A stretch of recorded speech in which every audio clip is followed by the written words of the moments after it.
Friday Night Rivals presented by the University of North Carolina. And tonight, a key late season conference matchup. Knightdale visits Heritage. Hi everybody, I'm Patrick Johnson along with Jay Sonholler. We're here from Madison Little in just a little bit. Both these teams have the postseason in their sights. Some work to do, however. It starts tonight. They both got off Sunday to rocky starts this year, but their coaching staffs feel like they're playing pretty well right now. Yeah, they've been improving every week to get to this point. And Patrick, this is the time of the year when you want to be playing your best football, getting ready for the playoff push. This is an in-conference rivalry. I expect this to be a great game tonight. Central Carolina Chevy dealers, stars to watch and keys to the game. What do you have, Sonny? We have one of the best quarterbacks in the state. Jamel Perry's leading the state in passing yardage. He can throw it deep down the field and take shots. What also makes him special is his ability to run the football. He's a track star. He can get out on the edge and burn you with his legs. It's going to be important for Heritage tonight to slow down the momentum in the passing game. Over on the other side for Heritage, they've got a star linebacker in Seth Rucker. He'll be all over the field tonight, tracking down Perry, trying to slow down the run game. He can get after the quarterback. He's excellent in pass coverage, and he's a leader on the defensive end for these Huskies. He's had an outstanding senior season. Watch for him tonight on the defensive side to have a big game. And what are your keys to the game?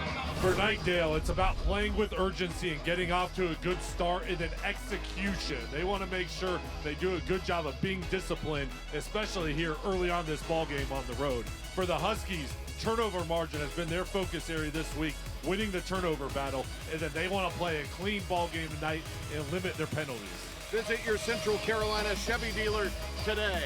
And we'll visit with Madison Little right now.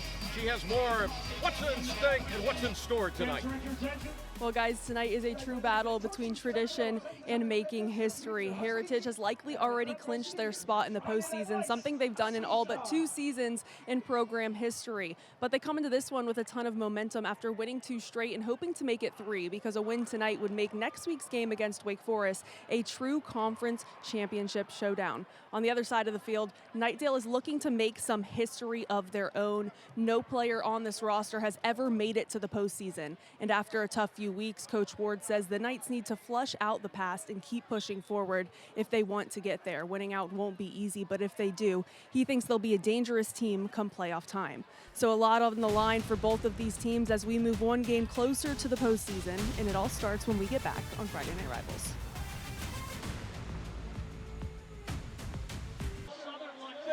Who couldn't be here tonight. Lovely fall evening, 57 degrees here in Wake Forest. The Knights and the Huskies. Here it is. Coached by Wallace Clark in his 8th year. Sonny, he is 7-0 all-time against Knightdale. He started here at Heritage in 2010 and long-standing pillar here in the community, and just done a great job, Patrick, with this program. He's opposed on the other sideline by Coach Pooh Ward. Third stop as a head coach for him, for James Ward.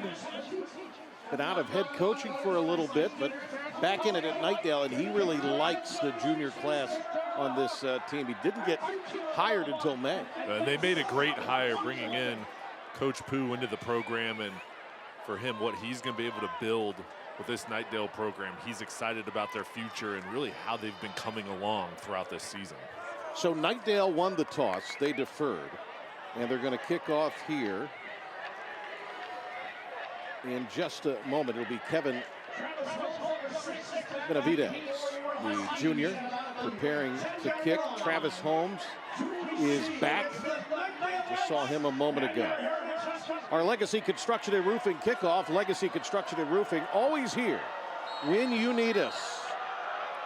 Next to last game of the regular season getting underway here in northern Wake County. Toe greets leather, and it will be Holmes from the 12.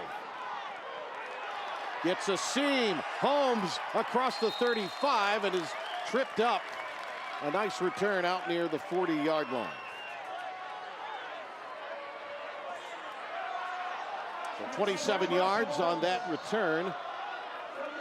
And here come the Huskies. Cole Perry. Look at his numbers this year, he has thrown for 1,135 yards, 61% through the air, coming off a season's high 245 yards passing. That was last time out in their win where they scored 42 against Vance County. I'll give you the starting lineups after this down on the offensive side as they go with a pistol look here to start things.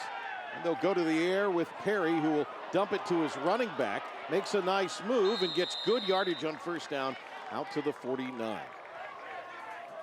Riddle and Riddle starting lineups. Riddle and Riddle when justice counts. And you look at this receiving core, Wood and Day along with Holmes and Stokes. And of course their running back, John Corella, who came up with that catch a moment ago. They have 3 seniors up front. Charles Mitchell in his 34th year as a high school football official. He's our referee tonight. Going to have Jalen Stokes get rid of something, or actually, I think Wood come off and Stokes replace him. 2-by-2 stacked to either side, and that is a nice play in the backfield on second down. Good job there to come up and make the hit by Delvin McKee. And McKee has 31 tackles from the strong safety. He's one of those guys that plays all over the field. And Sonny, keep an eye on Jalen Moore with the 3 interceptions in the backfield. And you look at what they do up front. Mambo and Lutz are in the middle with Duhan and Watson. Got to get some pressure on Perry tonight. So Perry fumbles it on third down. Picks it up, and he's going to lose yardage. And this will set up a big opportunity on a punt return upcoming on fourth. And for Knightdale's defense, they did a good job in coverage as Perry's reading the field. He had to roll out of the pocket. The ball just slips out, but then here's the hustle from Knightdale to force the fourth down. So Connor Marasic going to punt for the 15th time this year. He's averaging 36.5 per return. And we have a flag come flying in. For Knightdale, LaShawn Bennett is back to return the punt. This is going to move him back even further. And for each team, strong special teams units that have really changed the game throughout the season on each side. Really good kickers that can flip the field. It's going to be important for Heritage here in their operation. Try to get this ball off. I'd expect the Knights to bring a pass rush.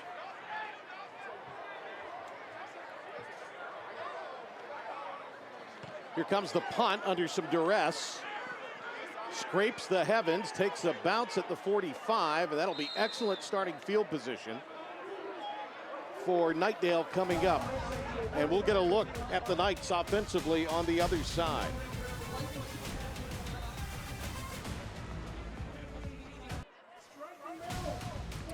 So a 3 and out for Heritage here at home. And for Heritage, it's pretty simple. If they are able to win tonight, they'll play for a conference championship in the Northern Six next week. And it's pretty simple for Jamal Perry and the Knights. Win out, and you'll land in the postseason. So Jamal Perry comes out, 6'2", 195, the junior. He's had an excellent year, and they'll start on the ground. Not very much there for John Jones. Riddle and Riddle starting lineups as Jones got the assignment there. They have some outstanding receivers highlighted by Eric Cooper. He and Bennett have 28 catches apiece coming in, but Moore is their leading receiver with 34. A lot of talent, and it's all junior laden on this offensive skill set. Murray, Gonzalez, Wright, Mambo, and Indu, Patrick. It's going to be important for the big guys up front to protect for Perry. Indu has only played football 2 years. Stacked up and driven back is Jones by the blue-clad Huskies defense. Well, let's tell you about them right now for Riddle and Riddle. Riddle and Riddle when justice counts. Give me a guy on each level to look out for tonight. Well, I think this defensive line is really good. Those three, I think all three have had strong years. Rucker right in the middle. He's very athletic. He's the leader. And Derek Cooley on the back end. He's a college prospect. He has 4 interceptions this year. And that's key against an offensive attack that will go to the air. They'll have to here on 3rd and long. This is Perry's game as well. He can run the football, but he doesn't get very far. His job to tandem meet him and make the tackle there. Austin DeVerna in on the stop. When Perry gets out of the pocket, this is going to be the challenge tonight for this defense, is slowing him down, making sure you don't let him run free. And they swarmed over to Perry. There's not a lot of room to run to set up the 4th down, but I like how that pocket collapsed and the linebackers really stayed in their lanes to make sure they could bring him down. Andrew Zonberg also in on the tackle. It's going to be Chris Jones to punt. Has not had a robust average by any stretch of the imagination this year punting the football, but has been their most used punter. He is a good athlete. It bounces back there to him, and he's going to have to put that athletic ability to the test, and he somehow got it away. Boy, that could have been fraught with peril, and it's going to twirl down to the 32-yard line.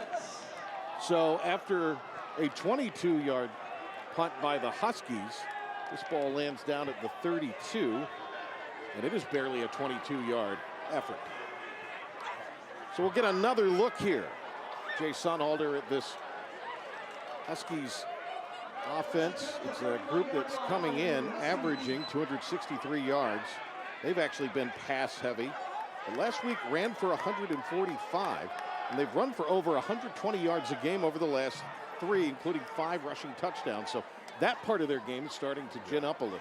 But Heritage's offensive coordinator does an excellent job, Bradley Fournier, of creating balance in this offense and recognize the coverage on the defense and knowing when to run it or throw it. Perry with the hand clap. There was a flinch up front defensively, but no call. We don't have the play clocks on here, so we don't have at least an idea of where they are. Motion Grant Day here. He'll go up the middle as that was just window dressing, and that's a healthy carry on 1st down.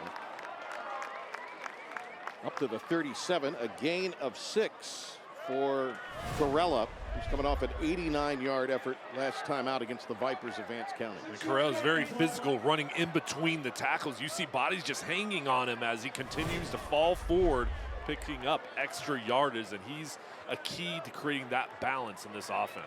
5'9", 166-pound senior. 2nd down and very manageable here on their 2nd series of the night.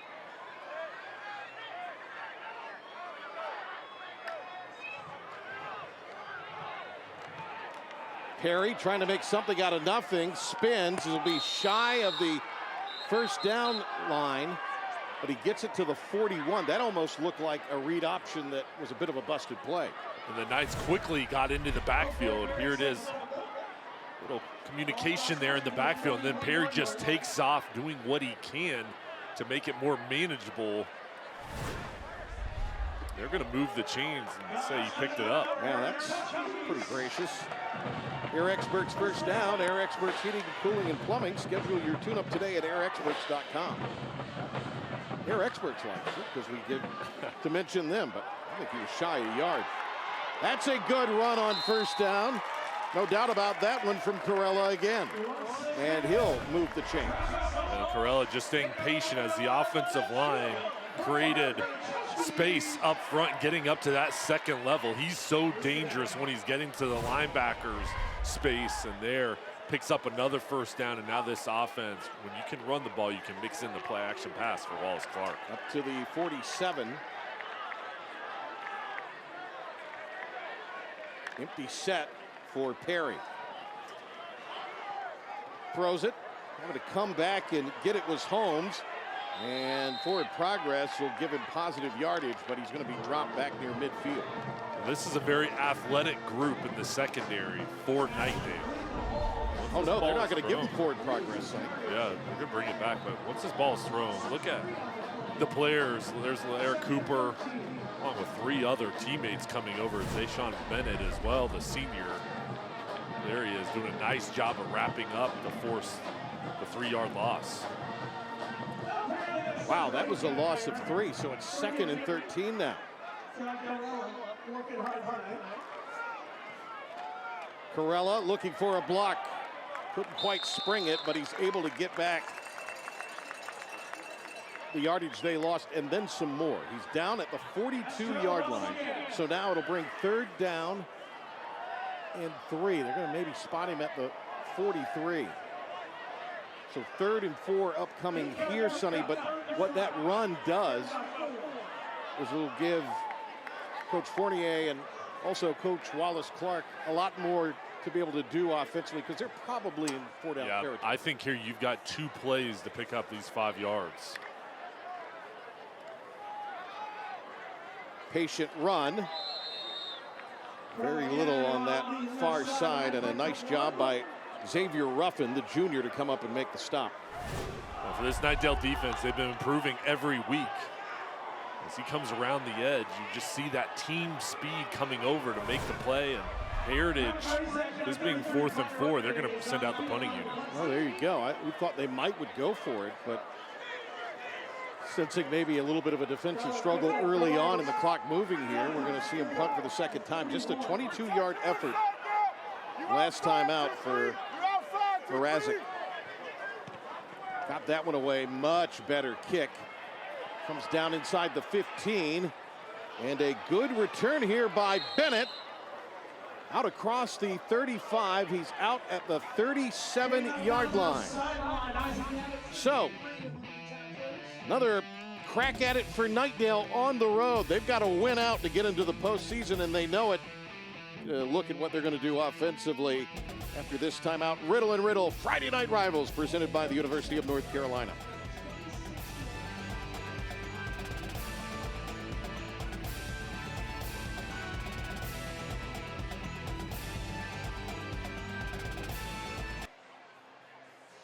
Hey folks, stay tuned for the Medical Minute, brought to you by the North Carolina Department of Health and Human Services. Student section here tonight. What do they call them, son? The Hooligans. The Hooligans, the Heritage Hooligans. Yeah. All dressed up in the tie-dyed, the paint. They got here early, too. They were tailgating. Great crowd tonight. Unlike you, too, they're not all bundled up. You're right. I'm wearing 2 jackets, another layer Sweater, underneath. Thermals. Knightdale unable to get anything going on the ground, of Madison Little on the sidelines.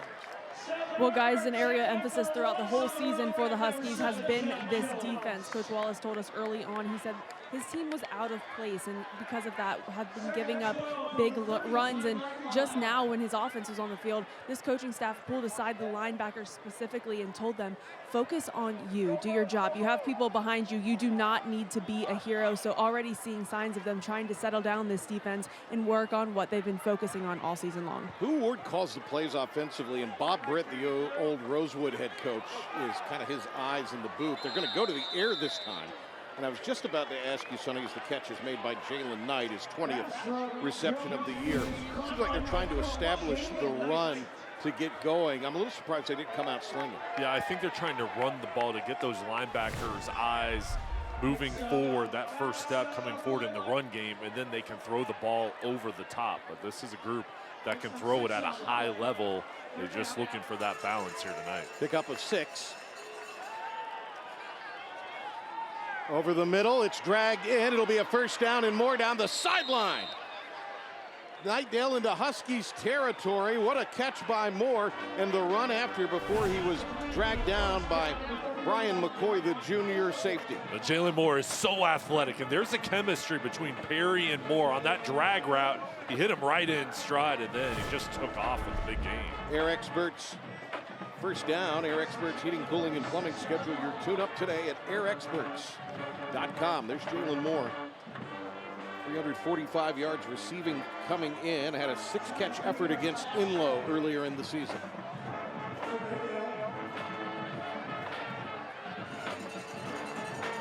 Perry out of the gun. Quick throw, and that is incomplete. Here comes a flag in from the back judge. I gotta think that's interference. Kind of an odd angle, or at least distance from it for which it to come from.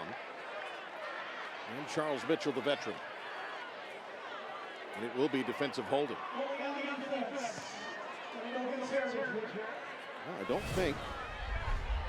Coach is real pleased with that.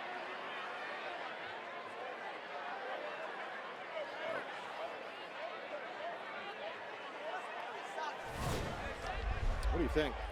I didn't see exactly where it was called there, but the Heritage staff there not pleased with the result. No. But for this defense here, and you get this penalty and moving back here, this ball is going to be placed right around the 25-yard line. This is where my thought process is thinking, hey, turnover, let's read the passing lanes in the eyes of Perry, because you figure the Knights are going to be aggressive. Your experts first down here. Ball at the 26. 90 seconds left in the first. And Knightdale has started to put the ball in the air a little more. They're aided by that defensive holding penalty. 3 receivers to the right side of the formation, and they try to go on the ground again. Absolutely nothing. Lost yardage. Back to the 30. And that'll be a loss of 4. Oliver Durham, the 5'10", 175-pound senior. You see him there, number 11.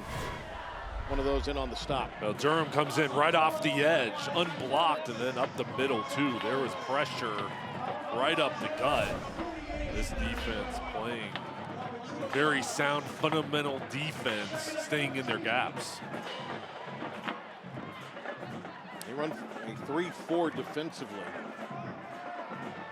They'll put Durham on the edge as they have here.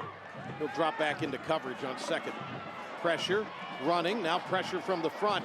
Nice job by Jamel Perry to avoid it and dart out of bounds. That's an aspect of his game that is really dangerous. He has a great ability to run. And he makes it look so easy, too, just smooth. He excels in track, 4x100, 4x200. You see that speed when he takes off, and as a quarterback, he's got big, gaudy stats throwing the football. I think that's what makes him so special, is his ability to elude pressure and just make it difficult on defenders trying to track him down. He's coming off a career-high 336 yards passing against Wake Forest on the road last week. Going to be 3rd down here and 10. Perry over the middle. Caught! Nice reception made near the 5. Down to the 7-yard line, and it's going to be 19 yards on the pickup. Just a perfect throw from Perry, getting the ball over the linebackers right in that window where Moore could catch it, leading it away. So he had the ability to dive down for it. Now sitting inside the 10-yard line. This is a good drive from the Knights. It's the Reel It In Red Zone with Saltwater Seafood and Fry Shack. From boat to bite, done right. 1st and goal. Knightdale with a chance to get on the board here with 14 seconds to go in the first. They'll look for it on the ground with Jones. Sonny, neither one of these teams comes in with really big running numbers. Just 69 yards on the ground for Knightdale coming in per night, and that'll end the first. Knightdale knocking on the door. They'll have a 2nd and goal when we come back. Friday Night Rivals. Stay tuned.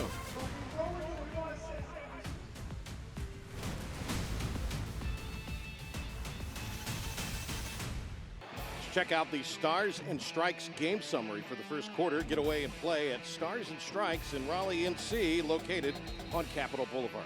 Patrick, that's a fast-moving first quarter, and the defense is dominated so far on the rushing side, though, for Heritage versus Knightdale passing. That's the difference. And I think the goal for both coaching staffs was to have balance on offense, and James Pooh Ward has his team inside the 10-yard line trying to get a touchdown. So Coach Ward, his 1-year-old that he and his partner just had, took his first steps this week.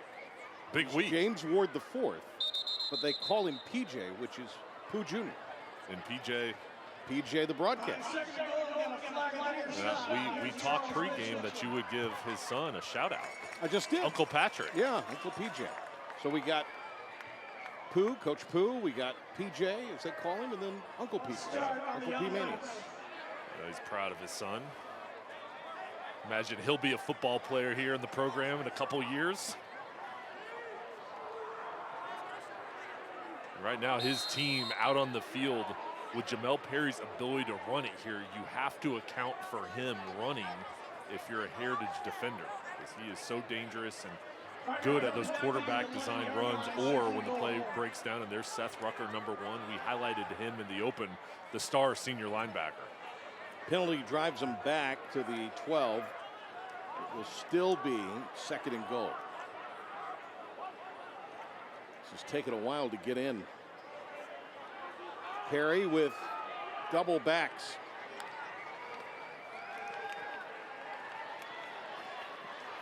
On the run, back of the end zone, incomplete. Off the hand of Cooper. Well, Eric Cooper is their big play wide receiver, playing offense and defense, and here out wide, especially in the red zone with his length, well over 6 feet tall.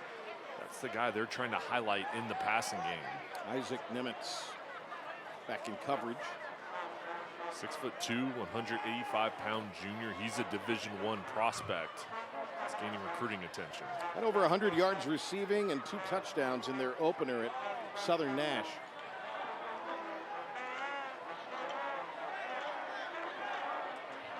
Third and goal. You know they want to come away with a touchdown here. Perry on the move. And Perry tackled at the 8-yard line. Nice work by Simon Sefton. Also again, it was Nemitz. Seth Rucker coming up initially here to slow down Perry, and then the rest of those linebackers coming up.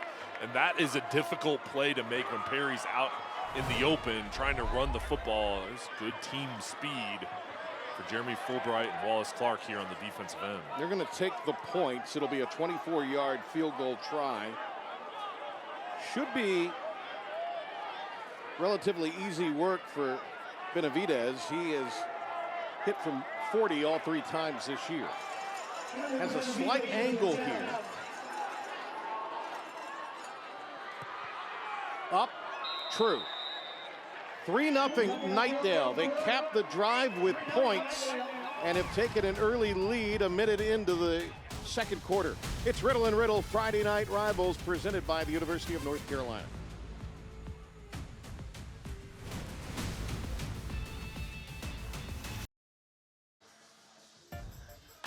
During the fourth quarter of tonight's game, we'll be highlighting the school bus stop of the game presented by NHTSA. The law in every state requires drivers to always stop for a school bus when the stop arm is out and the red lights are flashing, paid for by NHTSA. Alongside Jay Sonhalder, I'm Patrick Johnson, Madison Little on the sidelines. On our game here tonight, Knightdale and Heritage, conference foes. This is a matchup. If Heritage wants a chance to play for a conference title next week against Wake Forest, they have to win tonight. And if you're Knightdale, your future beyond 2 weeks is on the line tonight. You have to win out basically to get in the 7A playoffs. This is a huge game, and for both teams, the thought process is 1-0, and then that'll set up things for even bigger stakes next week. But I think this one right here, we expected this to be a close ball game. This is a rivalry in conference, but especially with what's on the line, Patrick, tonight. Speaking of rivalry, Sonny, next week will be in Yoko, Clayton. Tell you what, a lot of rancor between Cleveland and Clayton. Yeah, that one's always an important game, and you know a lot is at stake in that one. Cleveland's winning streak. 2 of the top teams in the state will be battling in that one. And note, next week, special start time, 7:30 next week for Friday Night Rivals. Here's the kickoff, Legacy Construction and Roofing. It'll go out of bounds. Legacy Construction and Roofing, always here when you need us. Actually went into the end zone, so it'll be a touchback. How about that effort? On the kickoff there from Benavidez. He gets his second touchback of the year.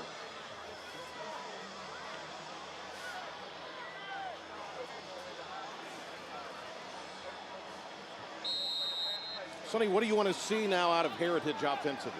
I think coming out here, the biggest thing is for them to go back to the ground game, They've got 5 wides out on the field, but they like to do this to spread the field open and try to get Perry going or Corella on the ground. Perry calls his own number, the quarterback draw, and he's close. Maybe he has the first. I think he does. Nice run by Cole Perry. Bradley Fournier, the offensive coordinator, does such an excellent job of clearing things out, putting his athletes in space. And here, 5 wides, calls Perry's number. He's a talented runner, goes right off that right side. The O-line does a good job with their crease. Logan Smith gave him a block. Arthritis knee and pain center's first down. Arthritis knee, pain relief without surgery or opioids. Nothing on the ground that time for their senior back, Corella. Got 1, 2nd and 9. It was set 4 wides down at the bottom of the screen, then 1 up at top. They're going to look to that one at the top down the sideline. Oh, what a catch! What a job there to go up and get it. What a reception. Nicely done by Rayon Rockcliffe. Ratcliffe here just goes up for it, takes it away. And they're going to say he's out of bounds. Oh, wow. That was a heck of a catch. A lot of hand fighting over there. Yeah, he landed out. Man, what a great job. And Jalen Moore playing both sides of the ball with him all the way. Yeah, he was clearly out. What a heck of an effort. Yeah, it really was. So Rockcliffe, a little quarterback, showing you he can play receiver. 3rd down. Perry. Green grass ahead of him, but it closes quickly. Oh, did a good job to get by the tackler and then slide out of bounds. Pickup of a first across the 45. And this was a big one. Heritage needed this, and there's the rush from Knightdale coming through. Perry's reading the coverage and then feels like, hey, I got to get out. Let me make a play, and he does it with his legs. Well, he picks up a first down for Arthritis Knee and Pain Centers. 35-yard line. They run it on first down. So they're going to be committed to that play on first. Corella, maybe a couple. Ball at the Huskies 47.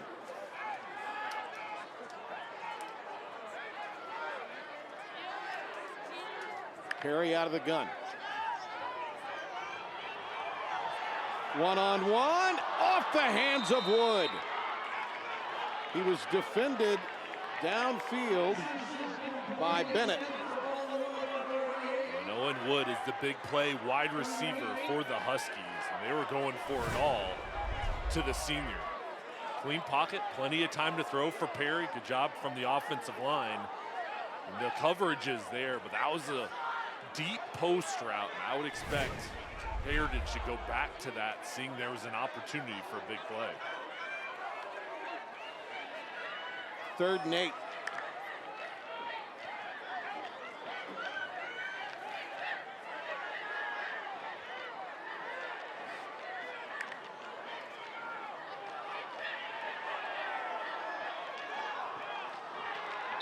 Rockcliffe and Wood were in the neighborhood, but he had some pressure on him, did Perry. So he fires it incomplete, and they're going to punt the football. Going to Rockcliffe again, trying to highlight him in one-on-one coverage. Wallace Clark here with his offense coming off the field is going to try to pin back Knightdale inside their 20. Coach Clark, 22-16 in conference games in his 8th year. Oh, look at that punt. Talk about air underneath it. And then it's going to get the fortuitous bounce for the Huskies down to the 15-yard line. What an effort, a 40-yarder there with plenty of hang time. All right, coming up at the half, our Affordable Dentures and Implants halftime report. We'll have this week's Tatum and Atkinson Scholar Athletes, interviews, highlights, and more. Affordable Dentures and Implants. Save 15% on your dental treatment plan. Visit affordabledentures.com.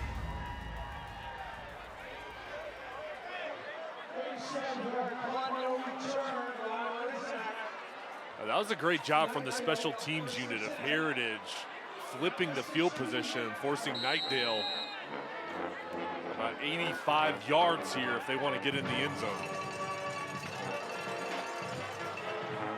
8:50 to go. And kind of picking his way ahead there was Perry.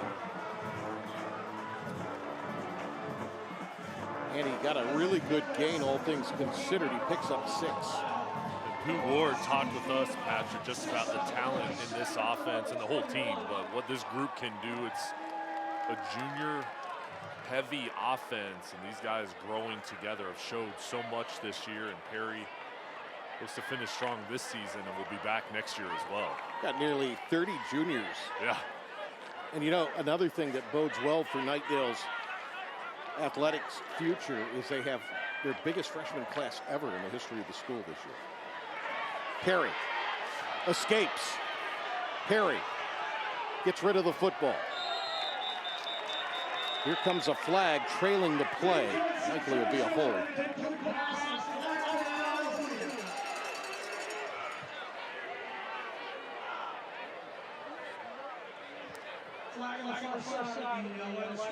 No, it's going to be against the Huskies. Coach Ward cannot, beg your pardon, I should say Coach Clark cannot be happy about that.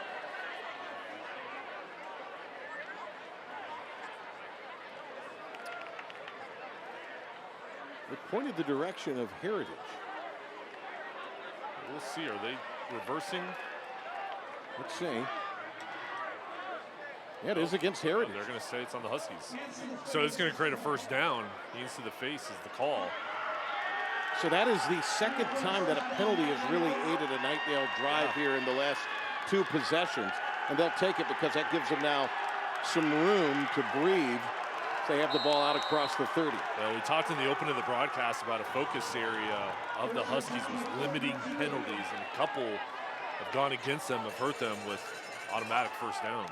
Oh, off the hands of Cooper following our Arthritis Knee and Pain Center's first down. Arthritis knee pain relief without surgery or opioids, and 2nd and 10 upcoming. Both offenses have had big years, but so far, Patrick, in this game, the defenses have done a nice job not allowing any explosive plays. That's interesting because this Heritage defense allowing 30 points a game, 322 yards of total offense to the opposition. For Knightdale, their defense averaging over 33.5 points allowed and over 350 yards of total offense to the opposition. When you know, though, we've got a slugfest defensively. Flag comes in late on the handoff. And that'll be against the Knightdale Knights. I know it's still early on here, but you're right. The defenses have shown me a lot. They've been physical. They've been in position. And there haven't been any big passing plays over the top. It's just been difficult. And you see there's the hold up front. Easy call from the officials. About 10 yards, repeat 2nd down.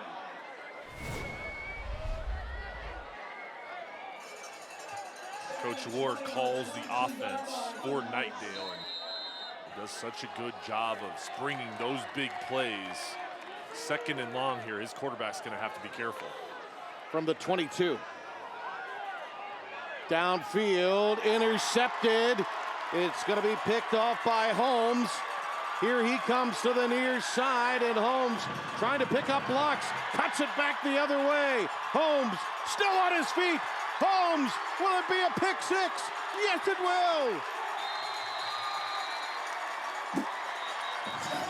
There is a flag.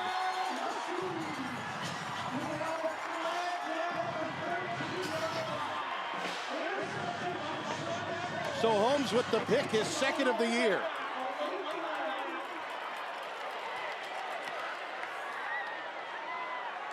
Perry throwing his 7th interception. And the points will be waved off because of the flag. Great play from Travis Holmes. One-on-one in coverage, goes up and steals it away, and we'll see the final result here, but great job from Holmes in the secondary.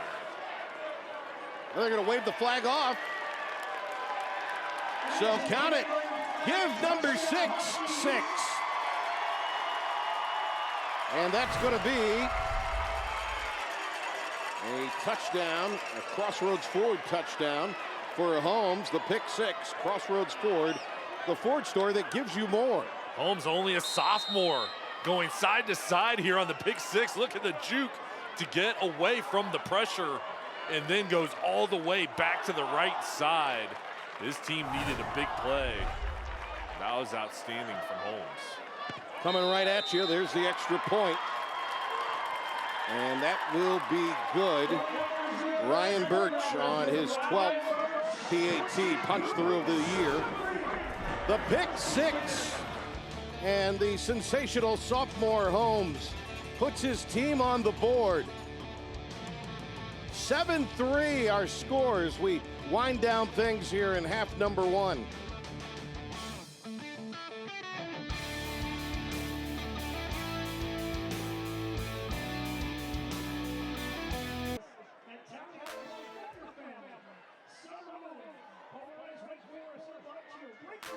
Stay tuned for the Medical Minute. It is brought to you by the North Carolina Department of Health and Human Services. Here's a good look at young man Travis Holmes, receiver for the Huskies and also in the defensive backfield. What a great job to step in and take that deep ball away and return it 50 yards on the pick 6. And he plays offense as well, and for a young player coming through on a big stage like this, that's an excellent moment for him. And his team needed that to flip the momentum. That defense has been strong thus far in this game, slowing down the passing attack. Well, Madison down there along that Husky sideline. Might check with her here to get an idea of maybe what that has done to swing a little momentum here. Time for the Legacy Construction and Roofing kickoff. Legacy Construction and Roofing, always here when you need us.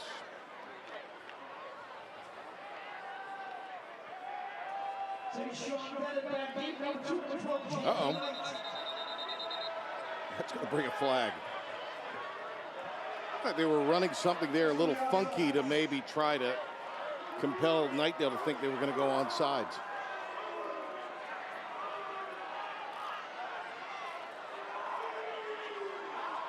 So that'll back them up 5. We'll get a mulligan here on the Legacy Construction and Roofing kickoff. And for Knightdale here coming out, sudden change with the turnover, momentum going over to Heritage. Your thought process is, hey, let's make a play. Let's get a spark going here on special teams where they've been really good returning kicks this year.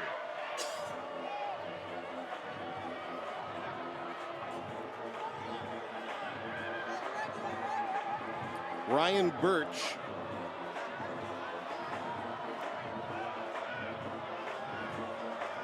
Set to kick it off.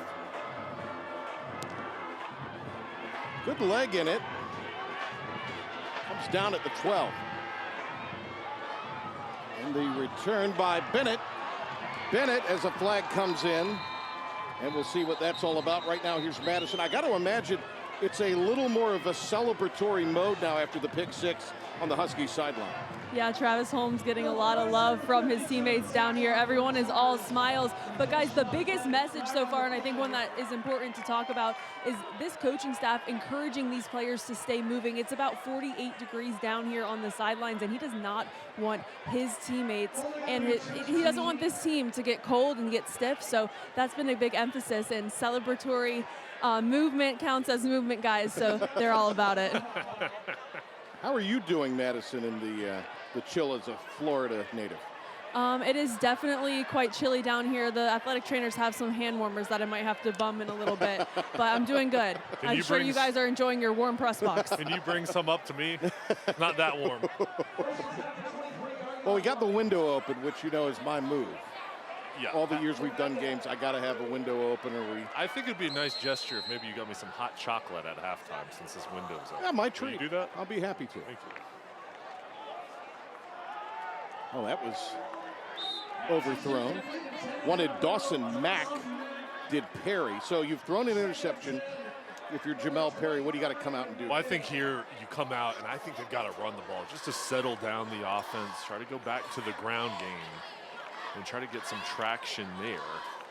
But this Heritage defense, they've been stingy, and there's Coach Ward devising the game plan to give Perry the play call. But this is a dangerous quarterback. This is an offense that can strike quick.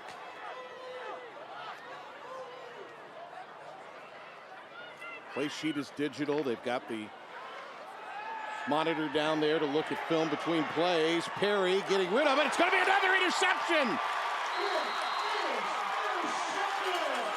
Isaac Nimitz comes up with the INT after the pressure was in the face of Perry. Here's a flag, though.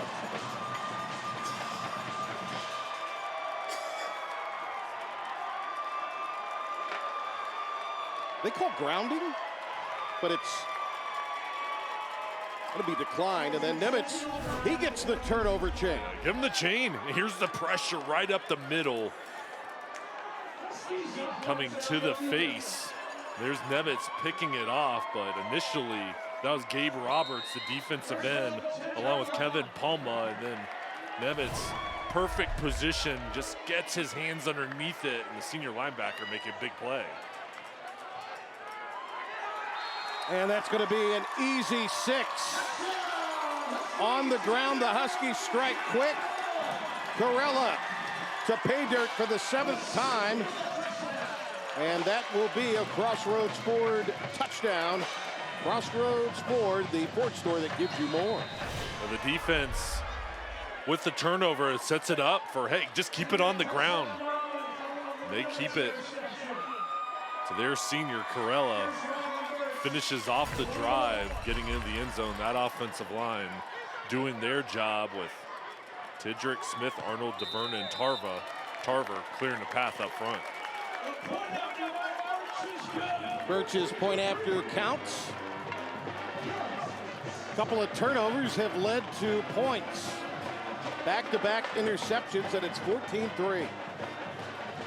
And boy, I tell you, this defense providing a real lift to an offense that's finding it hard to get in gear. And this is an explosive group for Knightdale, and the defense just coming through with those turnovers, 2 interceptions, and Knightdale trying to figure out a solution, and Coach Ward settling down his guys and making sure they know and keep everybody on the same page and giving them confidence as they come back out on the field. We talked to him right before the game also, and he thought this week was going to be a real gut check for his program because they still have things to play for, win out, get into the postseason. It gets tough this time of year, especially with the weather. We thought this would be a real telltale of what his guys would be all about, trying to get to the playoffs. And he respects Heritage and what they've been able to do, and he's building his program up year 1 for Coach Ward with Knightdale, and they have an opportunity to make the playoffs, and he wants them to finish strong. Time for the Legacy Construction and Roofing kickoff. Legacy Construction and Roofing, always here when you need us.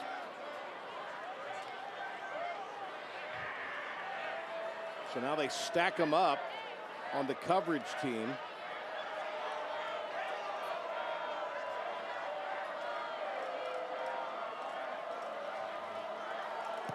Birch with the left leg. That'll be in the end zone, a touchback. So Knightdale will have it at the 20 with 6:47 to go. Down 14-3. For Knightdale here, you've lit up scoreboards throughout the year. Hey, you just got to regroup and Perry, 1-year leaders. You got to make sure you tell everybody, hey, let's calm down. Let's get a drive going here. Let's make sure everyone's on the same page. Offensive line, protect for me, and wide receivers, I'm going to hit you in stride. Won 2 weeks ago against Vance County, 43-0. It was a high in points.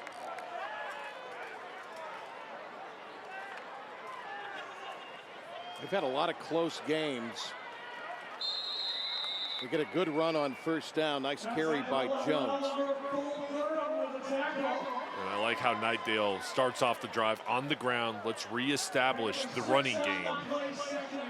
Oliver Durham on that tackle. Yeah, positive gain, 6 yards. 2nd and 4 upcoming. Jones came in with just 121 yards on the ground this season. Their main rusher has been Perry. Perry with the first. And he'll tumble out across the 35. His teammates rush to help him up after he's tackled, and that'll be an Arthritis Knee and Pain Center's first down. Arthritis knee pain relief without surgery or opioids. Perry's so quick. He has the long speed running the 100 and 200, but you see the agility getting away from the pass rush, and he gets to the outside. Adrian Poole tracked him down, the junior backup linebacker. 39-yard line is where they'll scrimmage from here.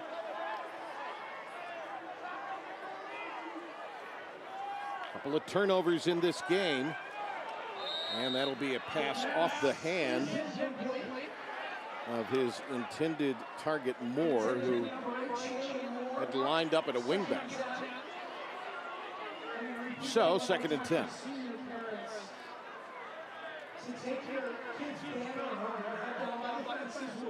This is a big offensive line for Knightdale. There's Seth Rucker, scholar athlete in this ballgame, #1. Yeah, they average 6'1", 267 up front.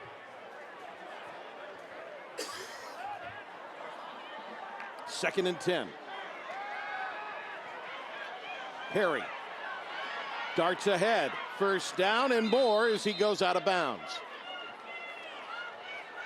That left side again creates a path, and Perry, he is so quick. He's reading the coverage, feels the pass rush, and says, I'm getting out of here. And then no one is there as he just jogs over to the sideline. Up to the 43. Another first down. Arthritis Knee and Pain Center's first down. Arthritis knee pain relief without surgery or opioids. 1st and 10. Perry here. He's got to try to find Eric Cooper, #1, down the bottom of the screen, his 6'2" junior star wide receiver. Here comes a flag down the field. It will be brought in. I think he was out of bounds, Bennett, but we do have a flag in the vicinity of holding. Number 47, no indication of a catch. It is a catch, there's an indication. So if it would have stood, it would have been a catch. He actually brought it down in bounds, but the hold will nullify it. Yeah, this is a heck of a catch. And up front, you see the hold there on the right side from the offensive line. But this is a great throw on one leg. Oh, wow, that was a wonderful job, Wow, he's had 2 feet in bounds. Might have bobbled it a little bit there at the end, and that would have been a heck of a play had it stood. But instead, it's going to be a hold, and it'll back up Knightdale to their own 47. Coach Ward, 0-4 all-time against Heritage. Started his career at Beddingfield and was at Wakefield. Took the last couple of years away from coaching.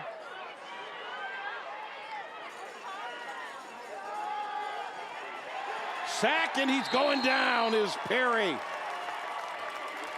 Gabe Roberts, 6'5", the 255-pound senior. He caused the pressure that prompted the interception earlier, and now he gets his 3rd sack of the year. And Roberts is making plays all over the field tonight. Double teamed, went through 2 nights. Refusing to be denied, gets to Perry, makes a big play. Just winning with speed off the edge, getting low, beating the tackle, and then the running back coming over to make the block. It didn't matter. 2nd and 26, Sonny. I think this is an area where you're thinking screen, try to sneak something in underneath. This Heritage is going to play to the change and make sure they keep everything in front. 5 receivers for Jamal Perry. Pressure. Trying to run away again, and he fires it incomplete. It's Roberts again. This pass rush is winning for the Huskies up front.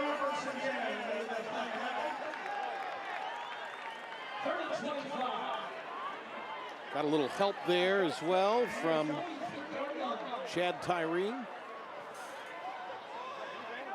There's Tyree, number 16. 3rd down and an eternity here. Same thing still stands here. Try to leak something out. Yeah, I think just in this situation with the rush coming, you're not afforded a lot of time to throw. So I think you've got a crossing route, a screen, something quick, and try to get yards after the catch, even though it's 3rd and long. Cannot allow Perry to sit in that pocket with these edge defenders breathing down him. Bennett motions over. And Coach Ward going to burn a timeout. Leaves him with 2. Knightdale calls a timeout. 57 seconds. Clock still rolling here. They've not stopped it. So we'll see if they catch that or not. Well, stay tuned for the Affordable Dentures and Implants halftime report. We'll have this week's Tatum and Atkinson Scholar athletes. Interviews, highlights, and more. Affordable Dentures and Implants. Save 15% on your dental treatment plan. Visit affordabledentures.com. I said it was running. That's actually the reset of the clock for the timeout. So they have that up here. They're very quick to get things on this dazzling electronic board here. It is pretty amazing. It's a great scoreboard.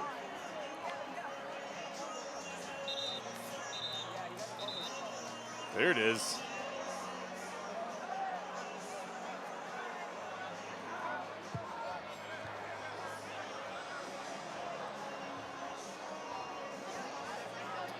So 4:15 to go.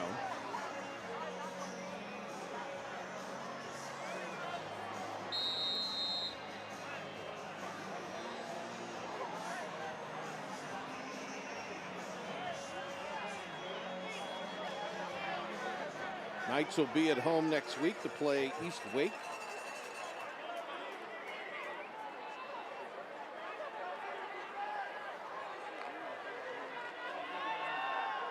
Here's the screen.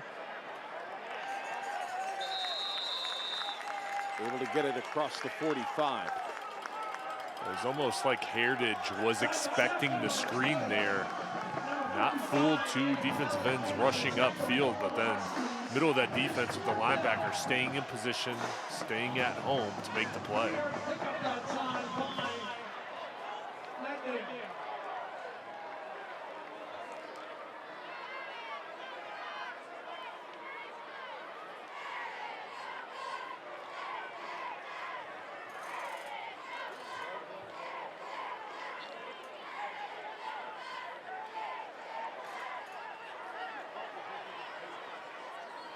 Another low snap. Jones, a heck of an effort to get it away. It'll be caught at the 26-yard line. 29-yard punt. And a nice job on coverage. Holmes couldn't do a whole lot with it.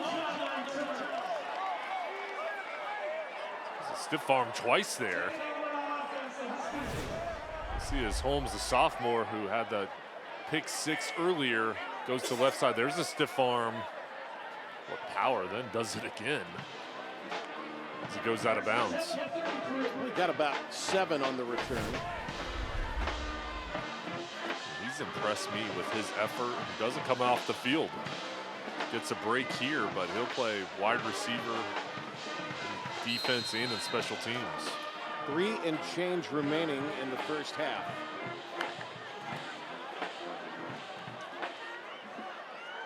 And they'll start with the Huskies on the ground.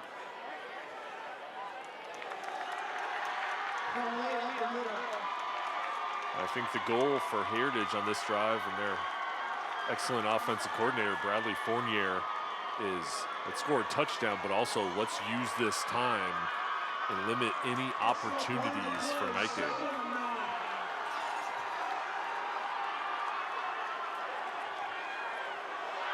Second down 9 upcoming. Pressure coming for Cole Perry. Perry runs through 2 defenders, picks up a yard.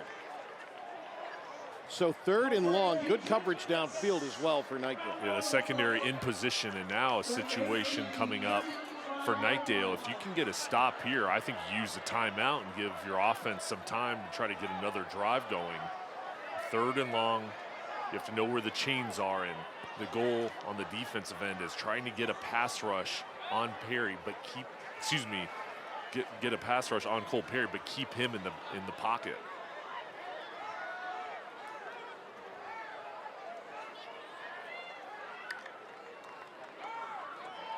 Perry zings it out. Catch made, but was he inbounds? No.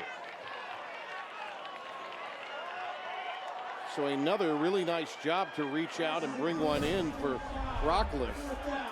But again, he's out of bounds. There's the coverage there as he's pushed out of bounds for Moore. Those two have been battling over on the sideline a couple times tonight. Boy, Moore did a really nice job there too, didn't he? It was good just shielding him over to the side, then being physical. They're going to get the ball back with plenty of time for another drive with 2 timeouts. The punt will bounce, and Knightdale opts not to make a play. So it'll be down at the 23-yard line. That'll be a 42-yard effort. Nicely done there by Mrazek. Had a good year for this team.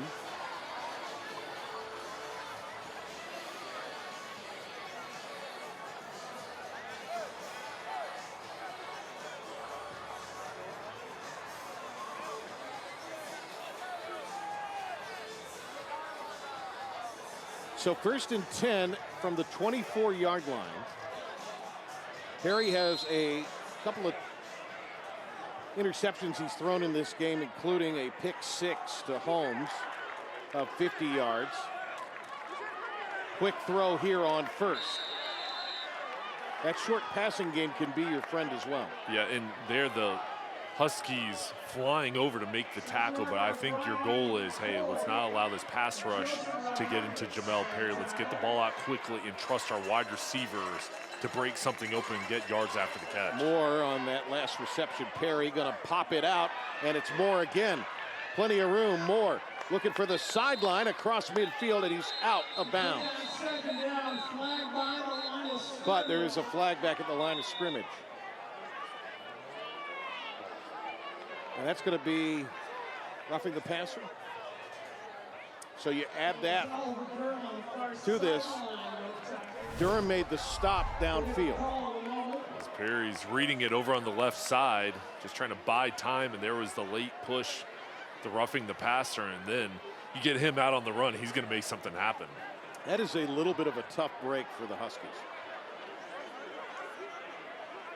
And I get it's kind of the letter of the law, but Perry kind of presented himself as a runner of the football and then unleashed it once he realized he had more. It'll be an arthritis knee and pain center's first down. Arthritis knee pain relief without surgery or opioids. So this is going to be, with the catch and the yardage, a big chunk of yards inside the 35 from the 34 now for Knightdale.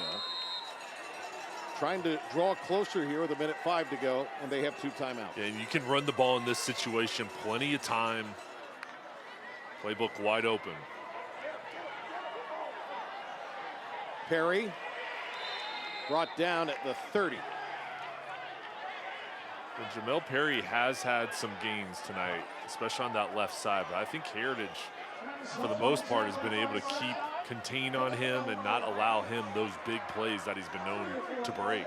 Perry rushed for 110 yards in their game earlier this year against Inlow, and 2 touchdowns. They opted not to take a timeout here. Perry again lobs it downfield, out of bounds, incomplete. He had more in the neighborhood, defended by Derek Cooley and McCoy, the safeties. Also Holmes out there. So that stops the clock with 28 to go, 3rd down and 6.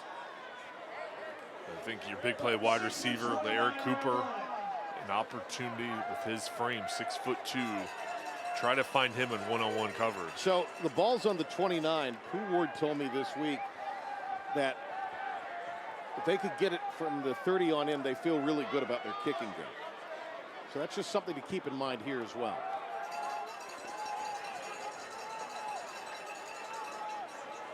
Benavidez hit a 50-yarder in practice last week.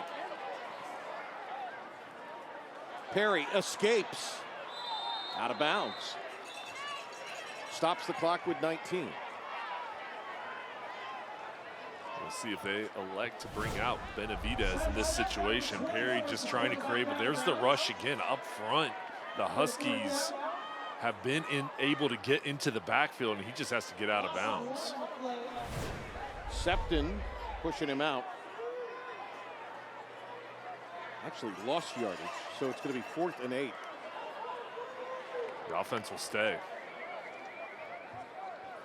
Ideally, you get a first, you're able to, if anything, call the timeout, and then you have a little bit of time and some options ahead of you. Of course, the clock will stop with the first down if they're able to convert.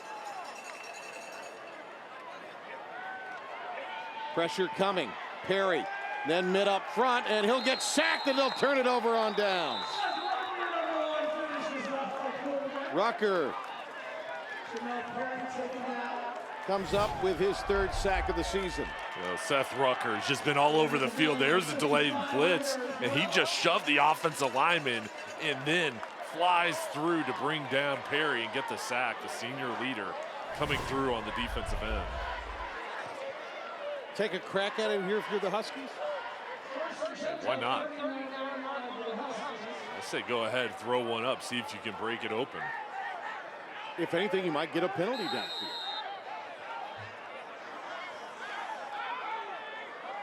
I think they're going to be aggressive with Perry out of the gun. Pistol look. It's going to be a delay. Well, that might change things.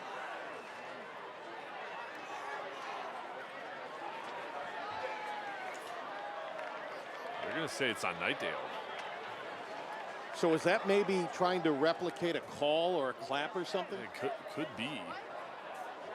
Or is that a substitution thing? It's a delay on, and it's a substitution issue for Knightdale.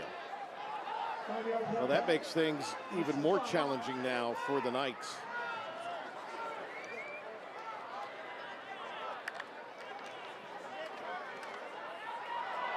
Big hole up the middle. Corella already has a touchdown tonight. Stops the clock with 3. Wallace Clark here is going to set himself up with one more shot. John Corella has a big gain right up the middle, and they're going to take a shot into the end zone because of their seniors' running ability coming up with a big play. Called the timeout here. Make sure to figure out where they want to go with this. Wallace Clark's defense has created 2 turnovers, 1 pick six, another one setting up the offense with the field position inside the 10-yard line, and their offense will have one more crack at it. About 4 seconds left. Birch is certainly a capable kicker. This may be a little out of his range, though. Ball on the 34. Wallace Clark has been here at Heritage since 2010 when the school opened. Came over as the defensive coordinator. Sonny, he's been at Orange, Broughton, and now here at Heritage for a number of years. Just does a great job with this program and cares about kids on the field and off the field. Really enjoy speaking with Coach Clark every time we come to Heritage. Yeah, and they are always tremendous hosts. They are. Us. You and I have been here a couple times. 1st and 10. Perry. Throws, it's caught at the 20 and unable to escape after the reception as it was complete to Cooley. And that'll end the half. So it's been the defense that's provided points, the pick six, and then the interception which set up the run. And that's the Heritage points in the first half. Knightdale will have to regroup here at halftime. It'll be a game of adjustments, and Heritage, the home field advantage, great atmosphere. Got off to a hot start here in the first half, and their defense creating those turnovers really set themselves up well. All right, Madison, what are Wallace Clark's thoughts? Well, Coach, your defense has been able to set your offense up well. What do you like about that group and their performance so far? Well, right now we talked about it on Monday, just flying to the ball and making sure they got all the right calls by the defensive coordinator and just make good things happen. So as of right now, that's what's going in our way, and we hope we kind of do it the second half. Well, we've seen some good looks on offense, but who really needs to step up to get things going on that end of the ball? Well, as of right now, we feel like we're in the right place right now, and the only thing we have to do right now is control the run game, and hopefully the pass game kind of open up for us, because those are some of the things we talked about this week. Awesome. Thanks, Coach. Yes, thank you. Back to you guys. All right, Madison, thank you very much. We do appreciate it. We've got our Affordable Dentures and Implants halftime coming up. A couple of first-half interceptions from this Huskies defense. They want to play for a conference championship next week, and they're halfway to that goal, leading at intermission. Riddle and Riddle, Friday Night Rivals, presented by the University of North Carolina.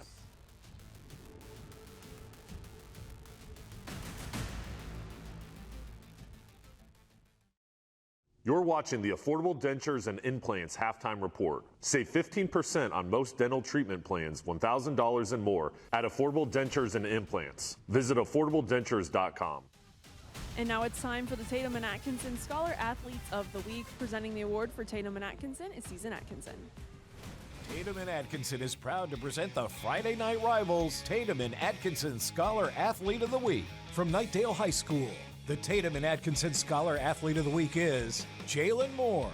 Jalen is football all-conference, is top 5 in the Northern 6 Conference in receiving yards, touchdowns, and interceptions, and carries a 3.1 GPA. Jalen is an AP scholar, is academic all-conference, and serves his community through food drives, school supply drives, and neighborhood cleanup efforts. From Heritage High School, the Tatum and Atkinson Scholar Athlete of the Week is Seth Rucker. Seth is football all-conference, a 3-year varsity football letter winner, is ranked first in his class, and carries a 4.7 GPA.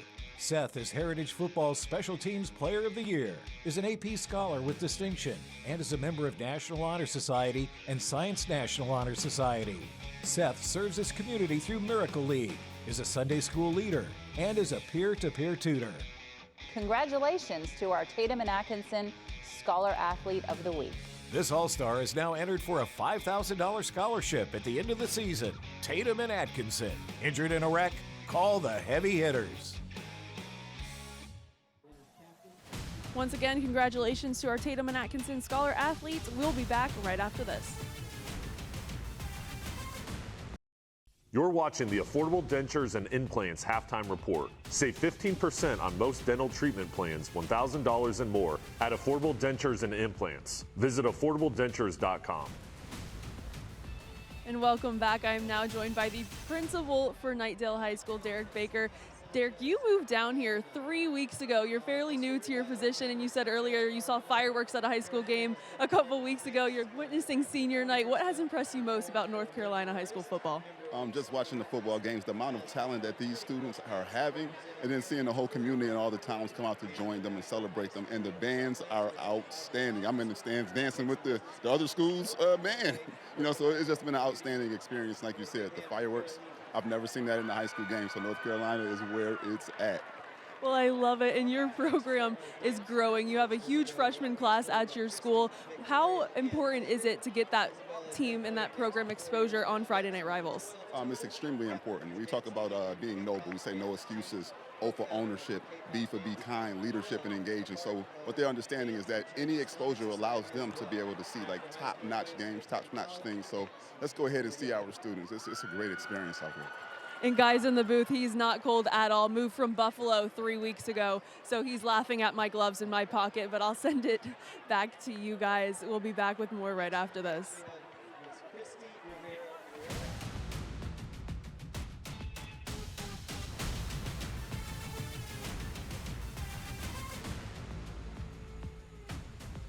You're watching the Affordable Dentures and Implants Halftime Report. Save 15% on most dental treatment plans, $1,000 and more, at Affordable Dentures and Implants. Visit affordabledentures.com. All right, it's 14-3. Huskies over the Knights at halftime. Let's take a look at some of the highlights from the first half between these two in this Northern 6 conference matchup. Jamel Perry coming out here, and he's got a strong arm. He found Jalen Moore going across the middle, and they had a drive going through the air.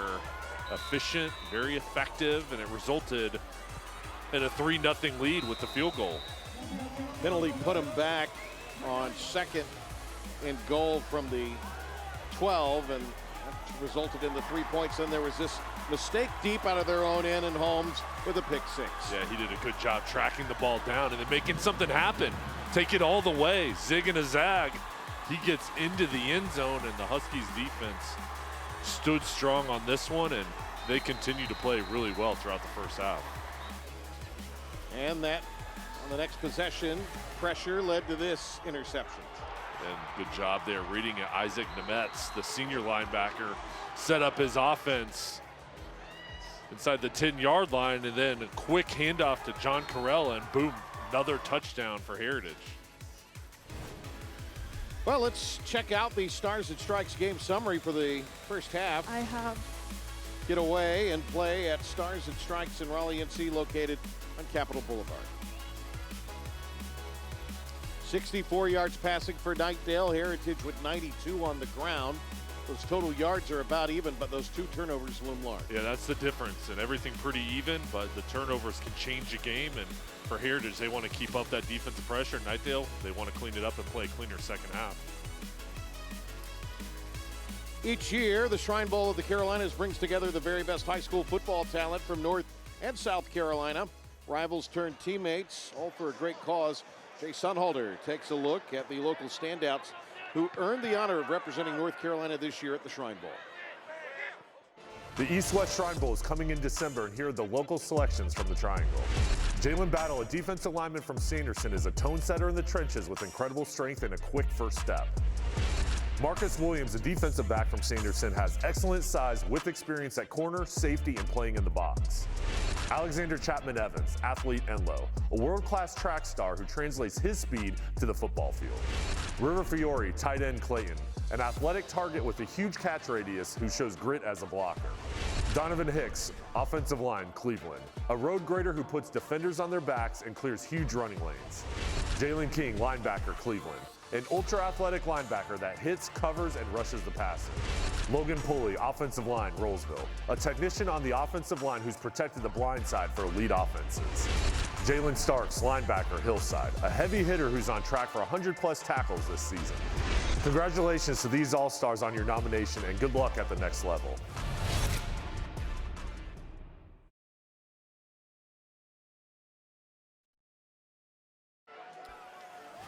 Riddle and Riddle, Friday night rivals, presented by the University of North Carolina. We're about to get the second half underway. Next week, 7:30 in Clayton. Cleveland, Clayton. The battle for Joko. We'll be there, and looking forward to that matchup 1 week from tonight. We'll start the second half here. Let's go to Madison a little before we do, though. She talked with Coach Pooh. Yeah, I asked him what the priority was coming into the second half, and he told me they need to get their quarterback time to throw the ball. He says he knows Heritage is more athletic than them up front, so we're going to see some different protections from his O-line in the second half. And he asked his team, do you want to win to get in? Reminding them there's still a lot of football left to play, guys. Not out of it, Sonny, for Coach Ward's club. They've got to get some protection up front and give Perry some time to get the ball to these excellent receivers. I think that's got to be the game plan, is he's got to have time to throw, and they've got to come up with something here early on, I think, to try to shift the momentum to their side. And then also, they would love to create some turnovers. 2-0, the margin in favor of the Huskies there in the first half. Time for the Legacy Construction and Roofing kickoff. Legacy Construction and Roofing, always here when you need us. Knightdale deferred to the second half.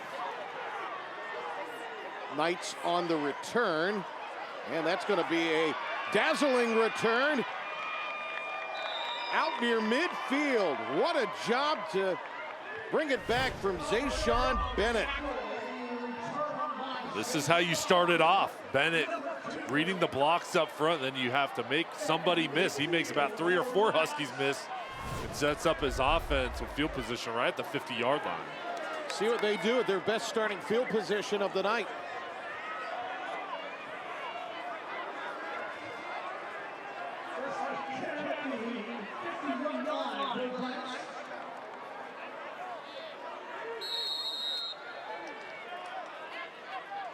So when Madison says change the coverage up front, for the layman, what would that mean, Sonny?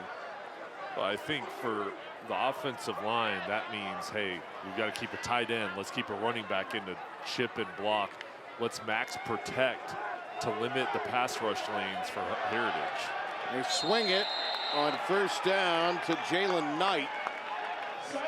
And Knight's going to lose yardage back to the 47. I've been impressed with the team speed of Heritage. They're coming up, multiple Huskies in position. Simon Sefton with the first hit. Then there's Seth Rucker coming in as well. Sefton's been good tonight.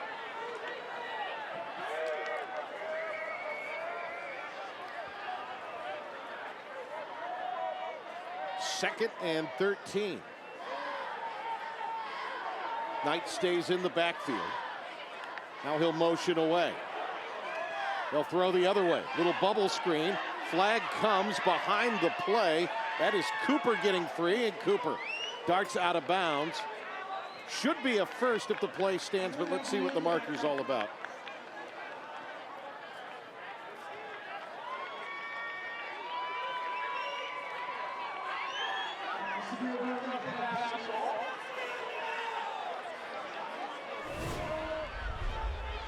All right, Sonny. Oh, not a smart play by Cooley. The chains are going to move here. We'll see where they finally finish up. But Heritage, it's going to be second and about 1. That should be first. After with the penalty. No, they're going to move it down. So they got basically 12 and a half on the second and 13 play, and then you had 15 yards after that. Yeah, they're going to spot this ball around the 25-yard line. So because of these penalties and a couple big plays, Knightdale's moving quickly down the field.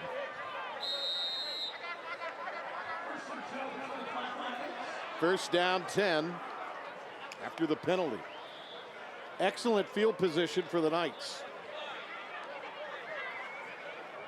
25-yard line, kind of that high red zone here. Yep. They've got to be proficient. I think here you've got to come away with a touchdown. That's got to be your mindset if you're an offensive player out on the field.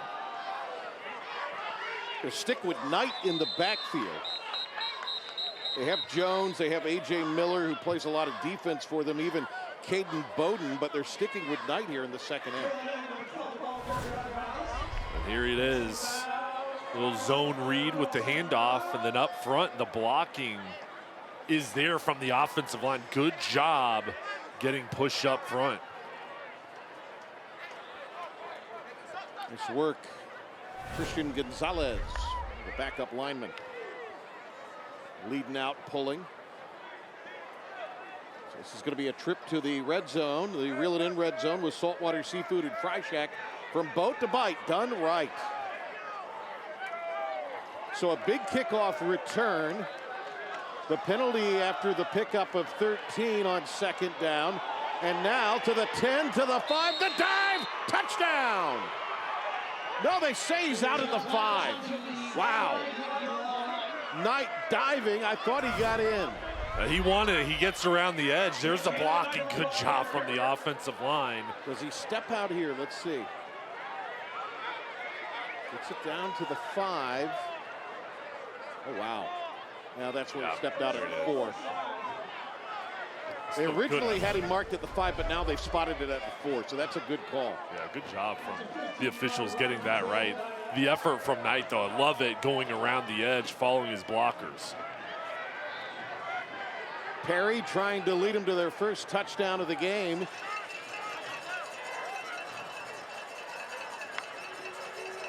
Perry gonna keep, looks for a block inside the 5 to the 4.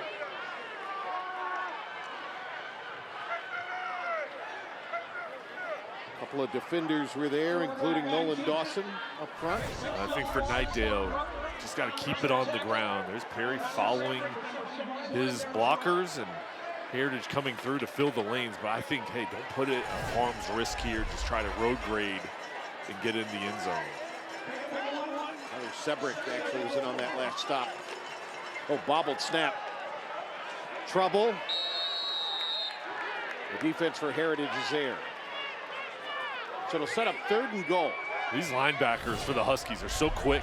The penetration, watch this. Ball off to the side there. hard to handle. And there's Seth Rucker flying up the middle, the first one there. Nemitz there as well. You just see them swarm as one to make the play. From the 4-yard line, it'll be 3rd and goal. Knightdale, if they harbor a hope of a comeback, want to punch it in here for sure to start the 3rd quarter.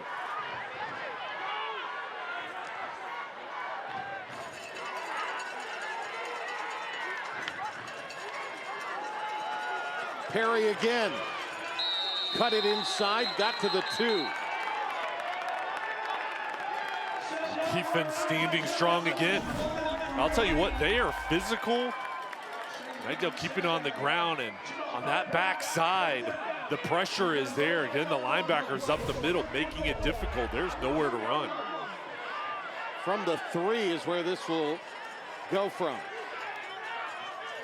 So 4th and goal, 3-yard line.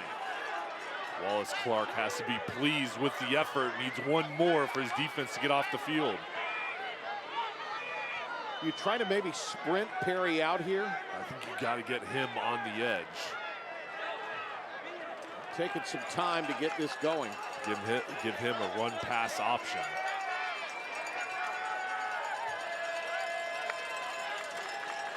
Going to do a jet sweep action with Bennett, and Bennett in for the touchdown. They lined up the receivers who threw the block, and it'll be Bennett taking it in on the jet sweep for a Crossroads Ford touchdown. Crossroads Ford, the Ford store that gives you more. There's the quick pitch to get Bennett out on the perimeter, and the blocking is there, and they got away from that middle of the defense, getting to the outside and allowing him to use his speed. And I like the aggressiveness from Knightdale going for it.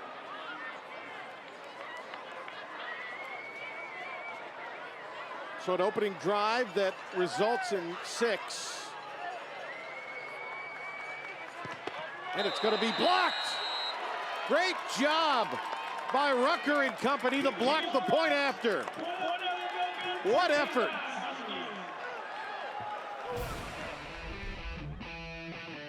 Knightdale gets on the board, but this going to be stuffed up front. Low kick. Huskies were there.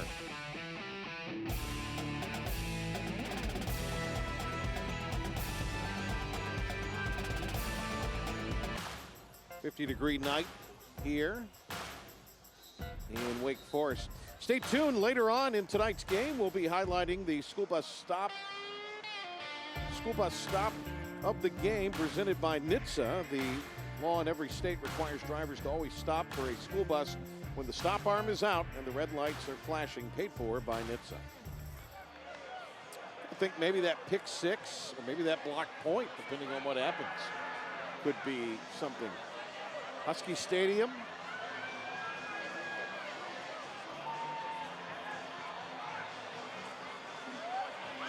Senior night here.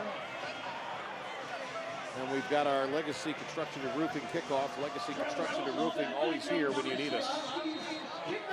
Patrick Johnson, Jay Sunholder, and Madison Little on the sideline of this Friday night Rivals showdown in the Northern 6.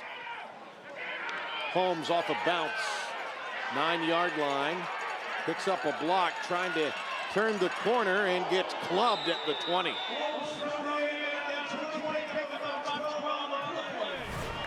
How about that from Jeremiah Joyner on special teams?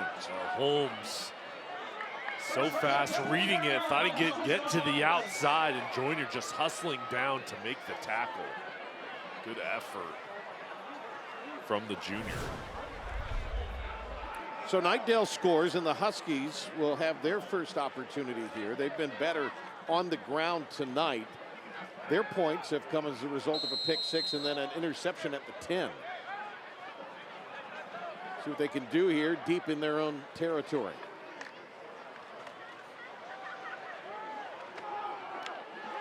Couple of yards on first down. Gorella will be tackled by McKee and help from one of his teammates. They're just going to load things up with an extra tight end. that right side. Try to clear a path for Corella. Pretty good job from Knightdale, though, limiting the running yards.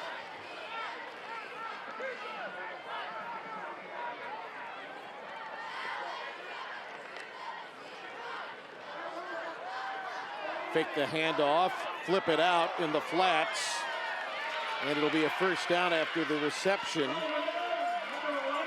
Nicely done as they work the football to Oliver Durham, who checks in, but there is a flag down. I like the play design here with the bootleg to the outside to try to keep the defense off balance.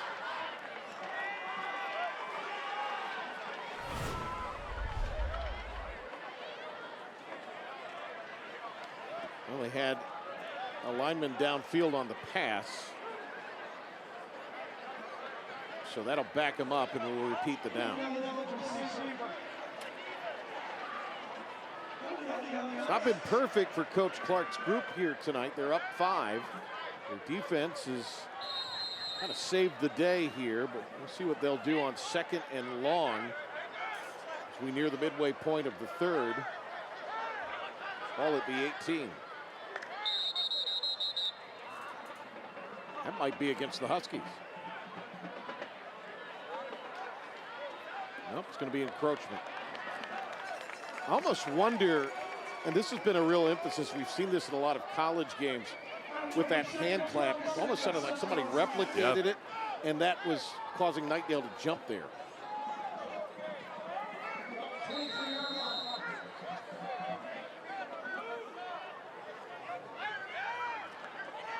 Second and 7 after the 5 yards come back. So right where we started a moment ago. That's a first down run downhill. Breaking away is Corella.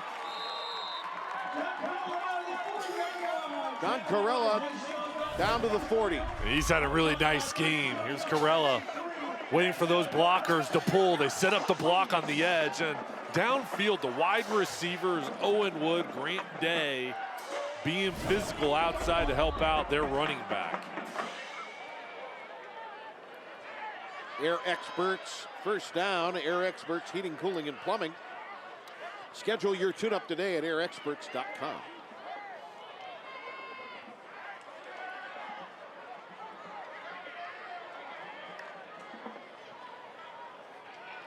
$37-yard gain. Here's the throw, and it's going to be intercepted by Knightdale. They pick it off. And then was it fumbled and recovered by the Huskies? I believe it was. Let's see what the call is. Bennett got the interception. Did the ground cause the fumble? What's the call? It's going to be a turnover on Knightdale. Or for Knightdale, I should say. This is a big play. As Knightdale's back in coverage. Bennett stepped right in. He went right in front. Let's see if the ball is stripped or if he's down. He's on the ground, yeah. Yep, good call there. He was down for sure, so his ball will stay with the Knights, but that's a good effort from Owen Yeah, Wood. it was heady by Wood to try to strip it away. Could not get it stripped away before he hit the turf. So an interception by Bennett. And for Cole Perry, that's going to be his 8th that he has thrown this season.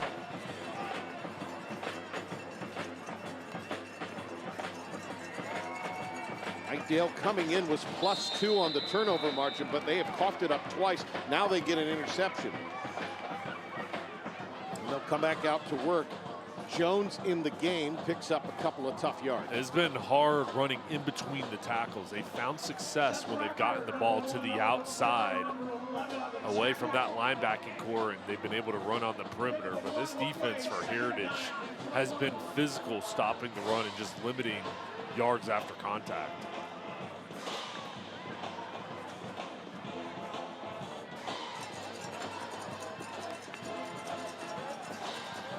Clean pocket, plenty of time to deliver a pass. That was easy, but it's going to be incomplete to Mack.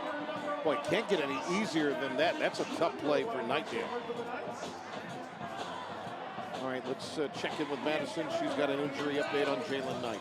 Well, yeah, guys, this offense looking to keep this momentum going, but as for now, they'll be without Jalen Knight. He left last game with a back injury and is now with the trainers talking through a right hip injury. They've taken his helmet as of now, but I will keep you guys updated as I learn more. It's a tough break for Knight, and it's part of the reason Jones is back in there at running back. 3rd down and 9. Ball fluttering in the air, coming back and making the catch, and then getting free. Off to the races is Cooper. Will they catch him? They won't. Crossroads Ford touchdown as there are no flags.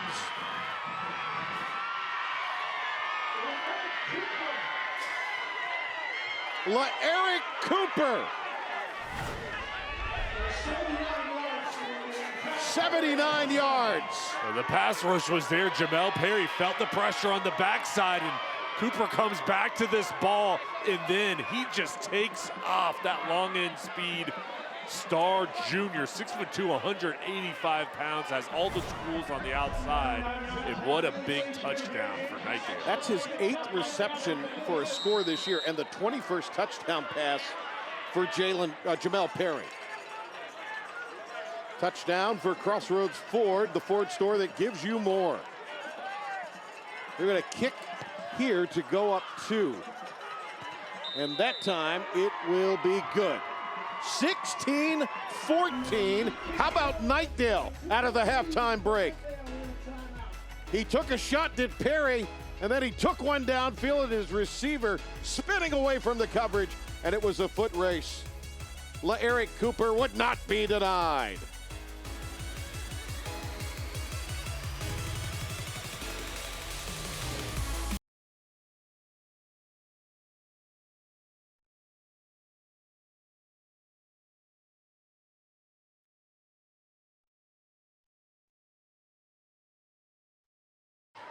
Hey folks, it is time for the Affordable Dentures Smile Cam. Save 15% on most dental treatment plans, $1,000 and more at Affordable Dentures and Implants. Well, they've got the idea, Sonny. They've got the blankets out. I need one up here. Maybe I can borrow one. I tell you what, Pooh Ward's got to be feeling pretty good right now. Yeah, I mean, his team coming out of the halftime break has really responded well. A couple touchdowns, offense and defense doing their job. You know what's interesting? Coach Ward last year, away from coaching, and he was a football official. He was a back judge. And he told me this week, he said, boy, I really got a lot of stuff wrong early in my career. I apologize to all the officials I was working with. Here's the Legacy Construction and Roofing kickoff. It comes down at the 1. Holmes, I thought, was going to pick it up, but he let it go, and it's going to wind up being a penalty on the kick.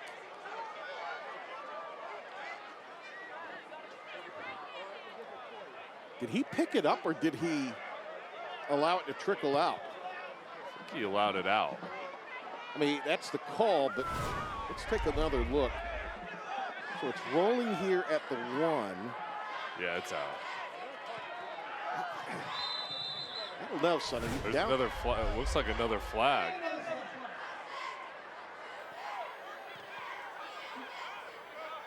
That was thrown by the referee again. He'll go back and retrieve it with Charles Mitchell.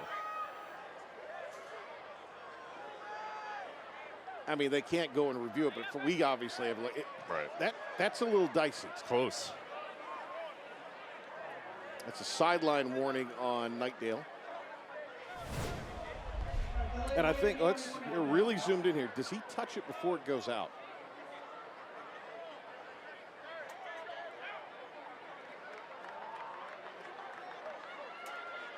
I think that's a good call. Yeah. It's close. But it is still that's a great closer shot than it needs to from be. our crew. No, the crew did an excellent job there to get that shot. Madison, what are you finding out for us down there? This week, if he has any sympathy for these guys, and he told me no sympathy for the referees, but I do relate to them. And guys, when he says no sympathy, he means that he just gave the referee an earful. He believes that he should not have gotten that penalty right there for sidelines. He was simply pleading his case, but now we will see how this all unfolds for him and his team. Would he have thrown a flag when he was? Now, he's also been for like 18 years a softball umpire and a basketball official, this Pooh Ward. Indoor and outdoor track and field coach. And he actually goes now and travels around and does some of the college events. He did the SEC indoors this past year. Short kick down the sideline, and the Huskies with a man to beat. Able to come out and get an absolute excellent return from Grant Day. This is a great job. There's a block by Jalen Stokes to clear the path, and he's just tight-roping the sideline, and Day almost takes it all the way. If not for Kevin Benavides knocking him out of bounds, and Wallace Clark has to be happy with this response from his special teams unit to set up the offense. So they'll have their best starting field position of the evening. Ball at the 27 in Knightdale territory.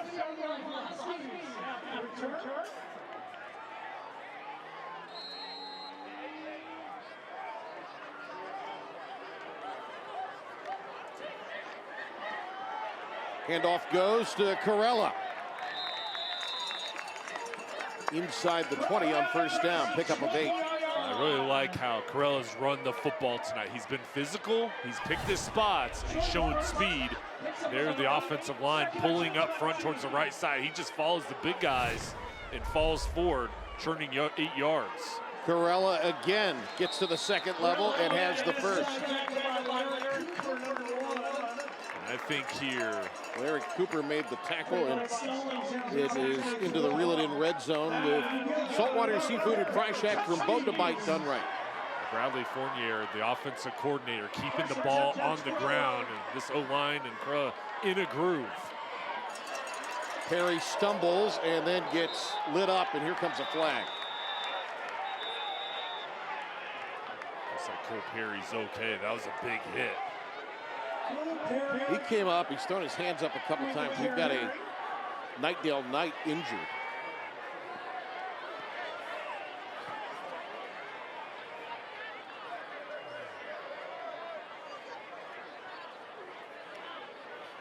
So the Knights will go over to their sideline. The medical crew out very quickly. The good news is Perry was able to get up. A flag was thrown, and we've got a Knightdale player down.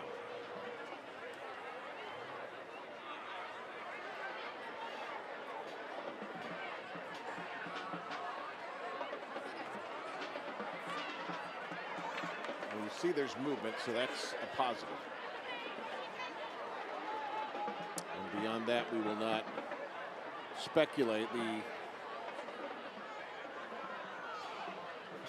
training staff now having Perry kind of run through some of the paces also to make sure that he is responsive and good after that big hit.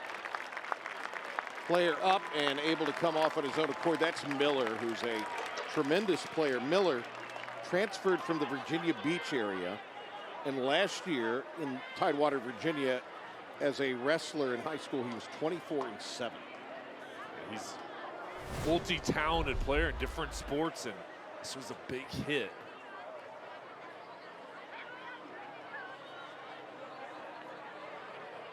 I think for Miller, it may have been a little friendly fire, perhaps. But Miller was, yeah, he wasn't the one with the hit. Initially, he's over on the side. Trayvon Stallings. Yep. And Perry collided. So it'll be first down. They're showing second on the field. 2nd and 8, or 2nd and short is what the stick is showing. 2nd and 8 is what the scoreboard is showing. And we'll get this sorted out. Huskies trailing in this game. Flag blown in. It'll be 1st and goal. That follows the penalty. The handoff. Is it going to be 6? Down at the 1, no signal yet. Oh, we've got a fight, a ruckus away from the play there. A couple of guys going at it. Well, you hate to see that.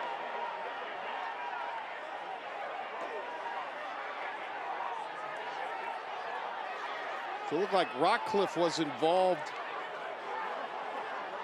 with the defender. Was it Moore? Or is it Stallings? Maybe Rockcliffe and Stallings getting at it after the hit from Rockcliffe. You see Rockcliffe's helmet is gone.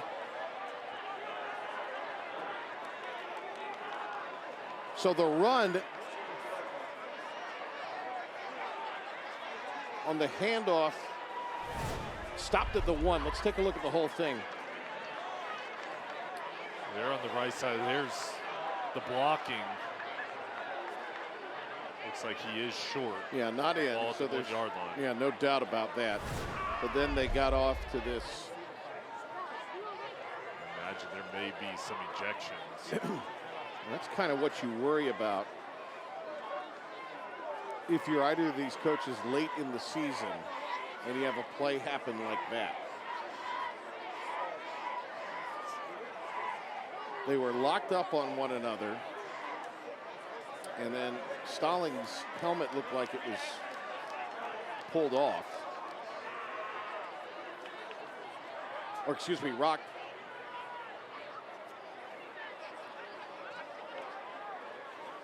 Rockcliffe's helmet looks like it was pulled off, and it was something that started. Now they're getting on Rockcliffe on the sideline there. So involving Rockcliffe and Stallings. And this is some ugliness that has marred what has been a competitive third quarter.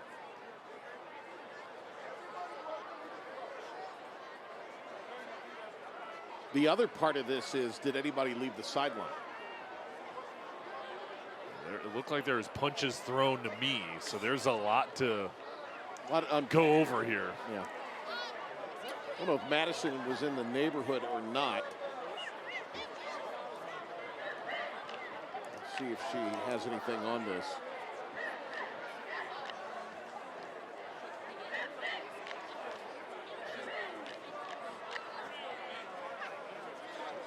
So they are sorting this out right now. It was a 14-3 game at the half. Knightdale has scored 13 unanswered here in the third quarter. I mean, they're still discussing this. I mean, there's an initial flag came in, and then multiple flags came in Yeah. as soon as those two were engaged with one another. I'll say that both sides that look like did a pretty good job of limiting what could have been worse. Yeah, could have been a lot worse. Madison, what do you got? Well, guys, from what I can tell, listening in on what I can hear with the officials, there seems to be multiple personal fouls on both sides, as we suspected. We will probably see some ejections, but what I can tell you from just observing is there were some Heritage players that left their sideline. I don't know if that's part of what the officials saw and what they're talking about, but as I was down here, I did see at least 2 or 3 of them head towards the end zone. Okay, well, that'll be sorted out now. Let's see what Charles Mitchell, who's seen a lot of things in 34 years, is trying to quell Wallace Clark here at the moment.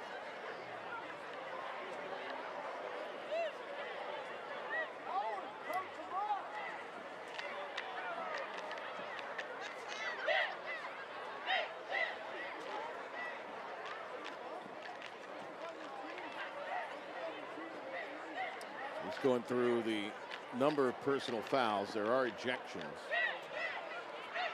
And I would think maybe Stallings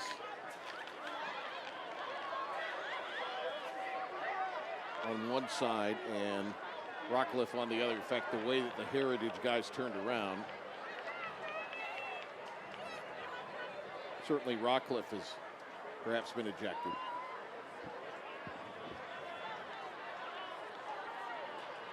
There are the coaches.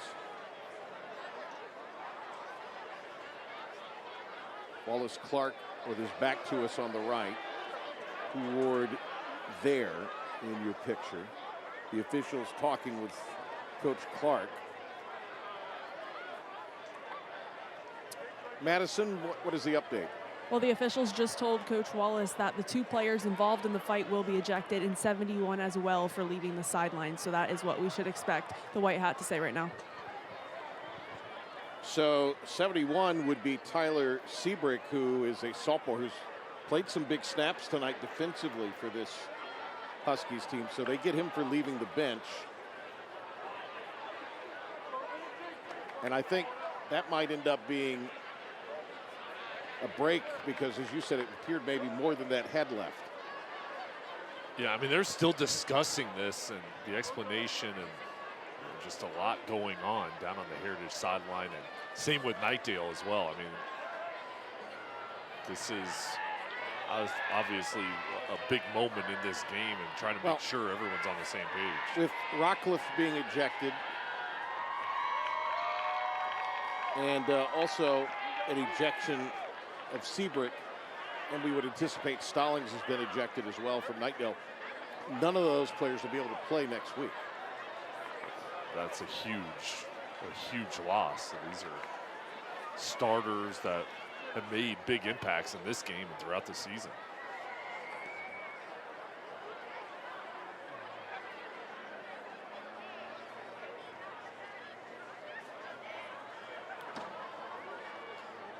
So a lengthy conversation continues.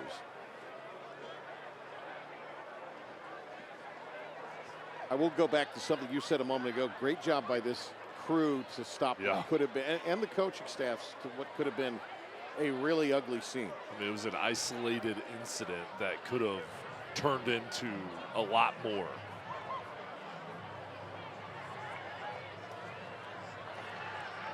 So now they're going to go through this with Pooh Ward.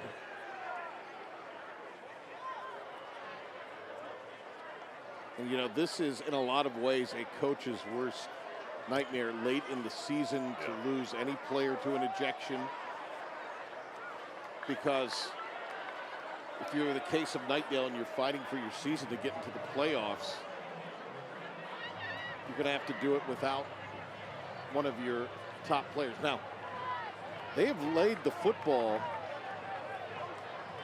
down outside the 30. I got to wonder, because he was down at the 1, when you assess all the yardage, that would move it back. That would mean a couple of accepted penalties for the unsportsmanlike conduct. And so now that creates a goal to go from the 30-yard line, or outside, just outside the 30-yard line. Well, that certainly changes what happens here. Yeah, and we'll see, though. I mean, how many were on Heritage versus Knightdale? Well, there's at least 2, because 2 were ejected.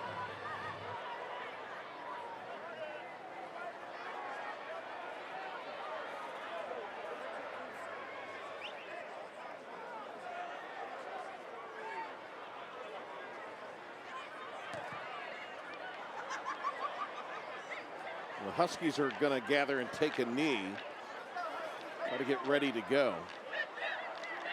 This is a turning point in the game. Well, especially if the ball is out. Now, again, it rests on the near hash at the 30 and a half, 31-yard line.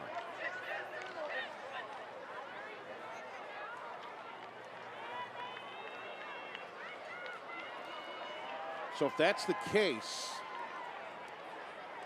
and maybe they've walked this off, and now that they've gone to talk to Knightdale, they're going to walk the penalty yard. But still, it's not going to be at the 1-yard line like it was.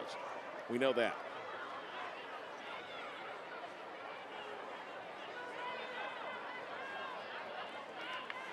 And Knightdale just trying to stay loose. Well, as Madison said, the lesson in officiating that was Pooh Ward last year, working as a back judge, officiating high school football games, sort of gave him a new appreciation for officiating. Well, this has been kind of an interesting exchange. They're very close to the ball. Was it stopped inbounds? Did it go out of bounds on the kick? So it was penalty yardage assessed. It ended up, we think, being the correct call. And then the big hit on the play that set up the goal to go. And on the handoff to Corella, stopped at the 1. The melee broke out.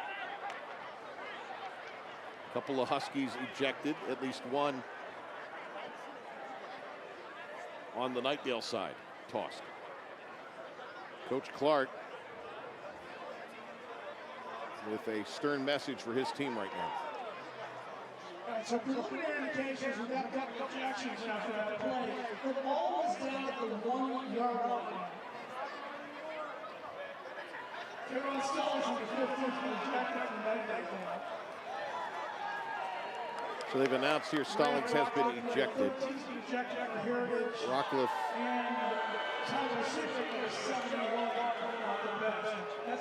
coming off the bench. Sebrick, they've announced it over the PA here, so you hear some of the boos. Rockcliffe. Now, I don't know if that's not the case. Some of the defensive guys kind of going down, huddling on their own there. There's Derek Cooley and Seth Rucker, along with Rockcliffe, two of the leaders of the team meeting. Wallace Clark now meeting as well. So Madison, what was the Wallace Clark message? We saw it on the screen, very fiery. He just kept saying wisdom, wisdom, wisdom. He's trying to tell his team that they need to make better choices. He told them in, various words that we gave you a choice. You had a choice to make. Were you going to play clean? And he said that we gave you that choice all week long. So definitely frustrated with his team as of now, but still working on figuring out exactly where this ball will be placed, guys. So let's just say the penalties are on the ejections for unsportsmanlike. There would at least be 2 against Knightdale.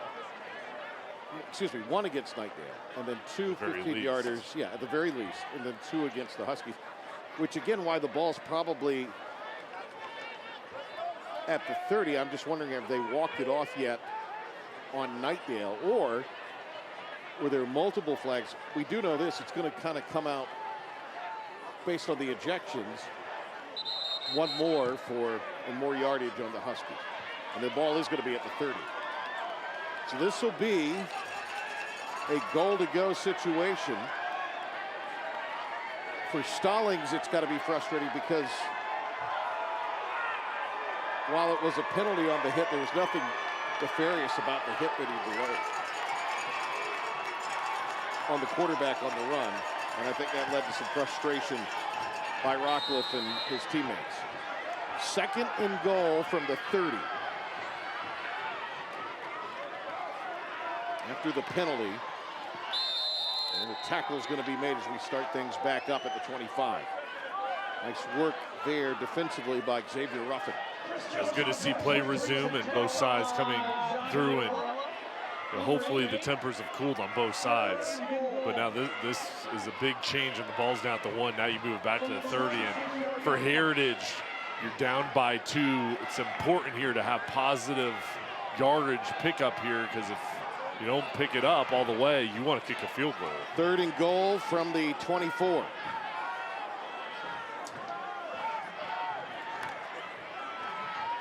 To the air, Perry.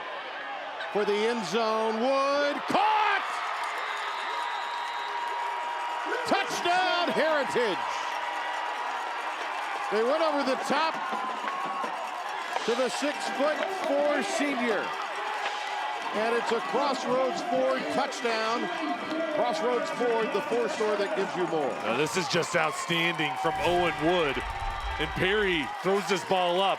Pump fake, gives his senior star a chance. He high points it, and his team needed a big play, and Wood came through for the Huskies. Look at this, right on the sideline, double teamed. And he hauls it in for a big touchdown. Perry's 8th touchdown. 6 of them have been to Wood.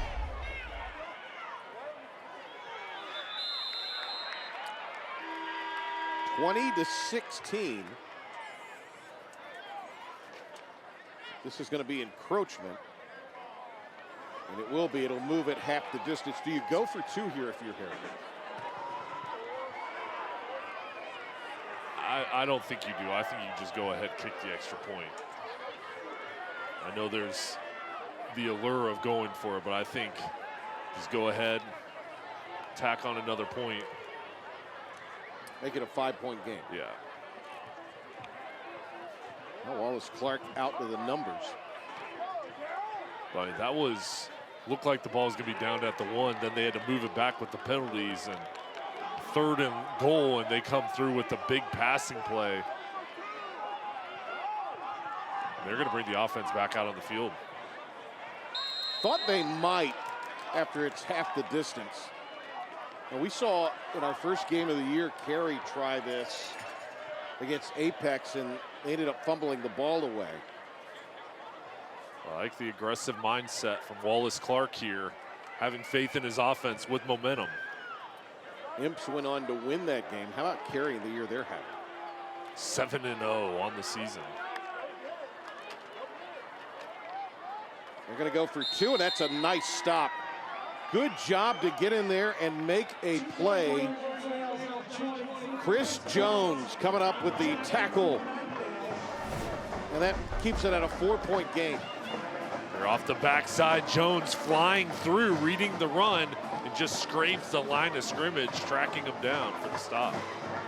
And that kind of goes to what you said. There's an allure there. You feel like you're close. Would get it to a touchdown game. You've already blocked an extra point tonight if you're the Huskies on a low kick.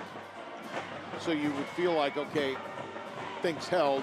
We're up 6. We can always block and what have you. But still a lot of football left here on the night. Still a long way to go. But you saw Owen Wood down there on the sideline as the special teams unit is huddling up here. That was a huge play. It was 3rd and goal, but it was over 20 yards, and they went for it all, and the senior wide receiver just tightrope that sideline. It was an excellent throw, and the momentum shifts here in the second half, Patrick, have gone back and forth from sideline to sideline.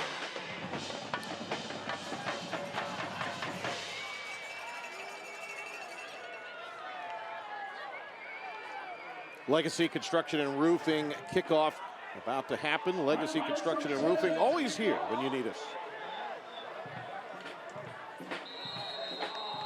Day and Holmes are back for Knightdale.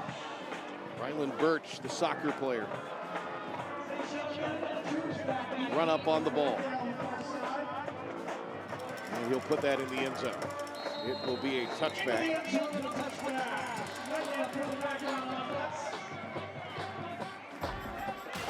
During the 4th quarter of tonight's game, we'll select the Central Carolina Chevy Dealers Player of the Game. Visit your Central Carolina Chevy dealer today. Huskies hoping to play for the conference championship next week on the road at Wake Forest if they win tonight. Worst they can do is be tied with Wake going into that game. For Knightdale, it's pretty simple. You got to win out to make the postseason. They're right on the bubble. Over 150 yards on the night for Jamel Perry.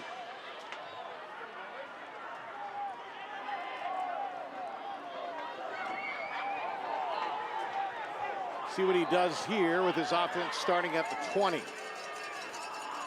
Quick throw. Out to the 25 and ahead to the 27.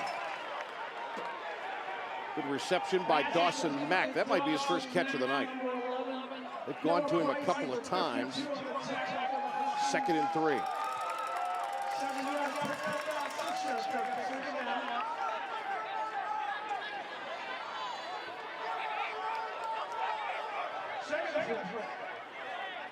Perry sends 3 to the right of the formation.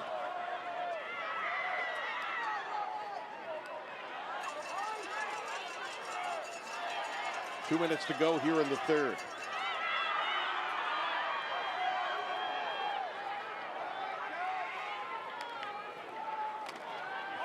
Another quick throw near the first down. Don't think he got there. They're going to down him shy a yard. Stumbling on the catch was more. No, they're going to give him the first. They say he got there. Wow. Wow, they're going to move the chains. How about that? So, an Arthritis Knee and Pain Center's first down. Arthritis knee pain relief without surgery or opioids. That extra effort might have given it to him. He's had a good night tonight. He's playing offense and defense both ways. And Perry has highlighted him in the passing game. Now to the ground. Push ahead. A couple of yards maybe for John Jones. It's going to be a pickup of 3, actually. Pretty good run. The offenses have done a much better job here in the second half of coming alive. Just more rhythm. Here comes a flag.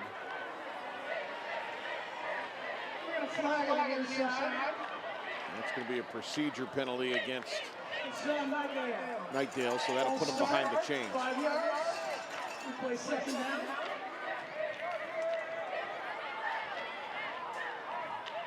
45 seconds to go.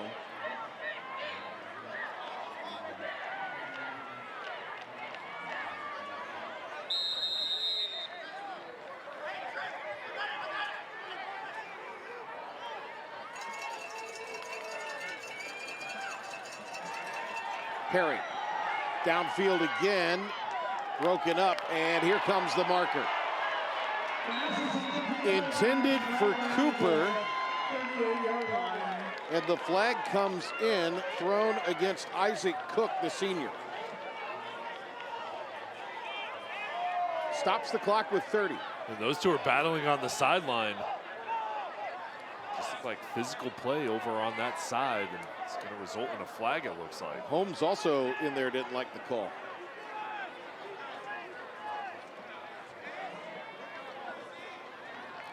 So that's the first. And that's the third time tonight a penalty has given Knightdale a first down, keeping a drive going. You just see that fighting for position on the sideline. Cooper gets the flag. So the Arthritis Knee and Pain Center's first down, arthritis, knee, and pain relief without surgery or opioids.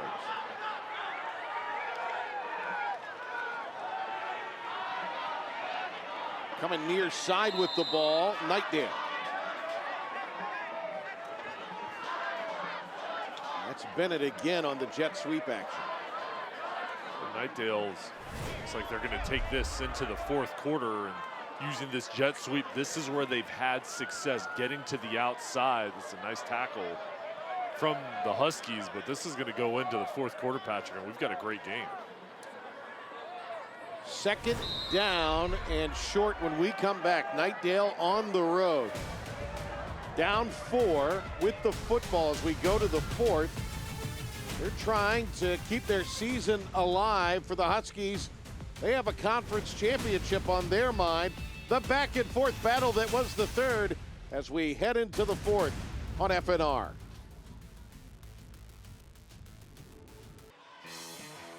Welcome back to Wake Forest. Boy, what a night it has been here. Exciting third quarter. We're headed for the fourth. Huskies and Knights locking up.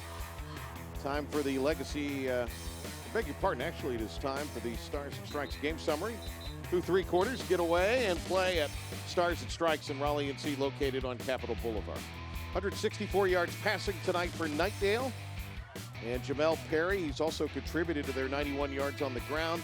46 through the air, but that includes a 24-yard touchdown pass to put them ahead. 159 on the ground. Penalties double digits, turnovers 2-1. Madison, anything that you've been able to glean down there? Yeah, I was able to talk with one of the coaches and some additional players, including Cooley and Rutger, also not available right now. Still not completely sure. Rutger is saying that he wasn't ejected, he was disqualified, so that may be a difference there, but that is what I'm hearing down here on the sidelines. Okay, great job, Madison, down there. Not an easy thing to be talking about in a heated game with coaches, but disqualified or ejected, whichever. The point is no Rutger, no Cooley now defensively, and that's a big deal for Herod. Yeah, those are 2 guys that are going to play at the next level. Cooley and Rutger at college, and they're leaders for this whole team, and with them being out, it's going to be a tough loss, but it gives an opportunity for some of these other players to kind of step into that void, and they're going to have to play strong here in the fourth quarter. So it's going to be 3rd and 9 here, and you've got some different players going to be out there defensively. 3rd down 1 here. Big play in this game for Knightdale. He gets the first as Perry.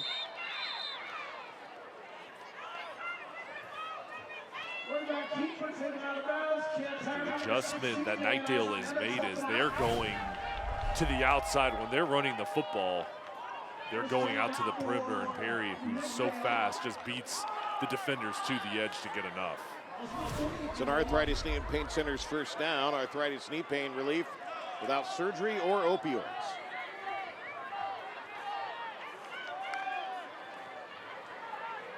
Ball at the 41.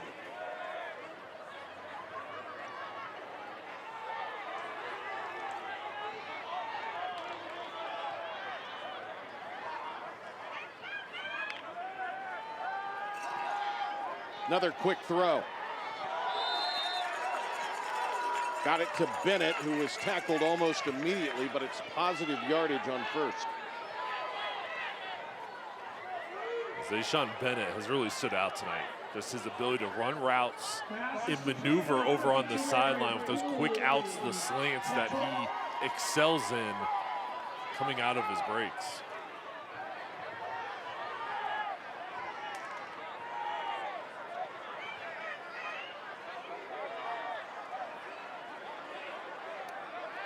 Second down here. Going to be 6 yards to go. Perry on the run. Oh, it's off the hands. And that could have been trouble. Mack had it glance off his hands. Yeah, that could have been another interception. Boy, those tip balls are usually dangerous. Knightdale lucky, Patrick, this wasn't intercepted. Just ricochets off the hand. Maddox Narvez was right there. Had he been maybe a foot over to his left, he'd have maybe been off to the races for 6. Well, this is another big one. 3rd and 7 coming out. You're in the middle, kind of nowhere here. Kick a field goal, go for it. Well, that's going to be determined on how positive this play is.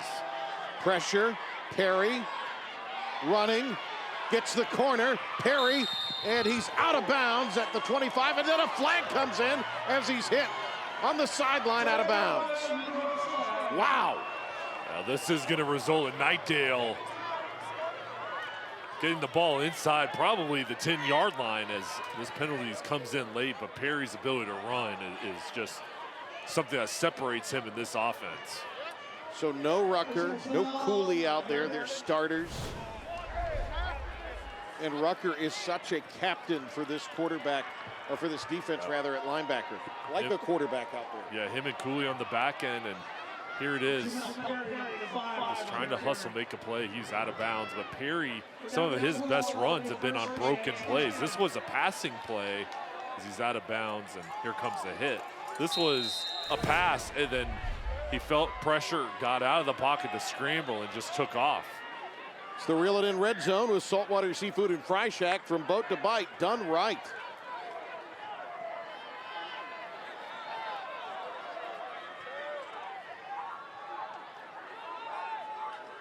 They'll operate from the 12. And that's going to be a jump movement up front for the Huskies, and this is going from bad to worse. Now, this was an area for Heritage. They wanted to limit the penalties. They're starting to impact here as this drive just continues and the chains move down in favor of the Knights.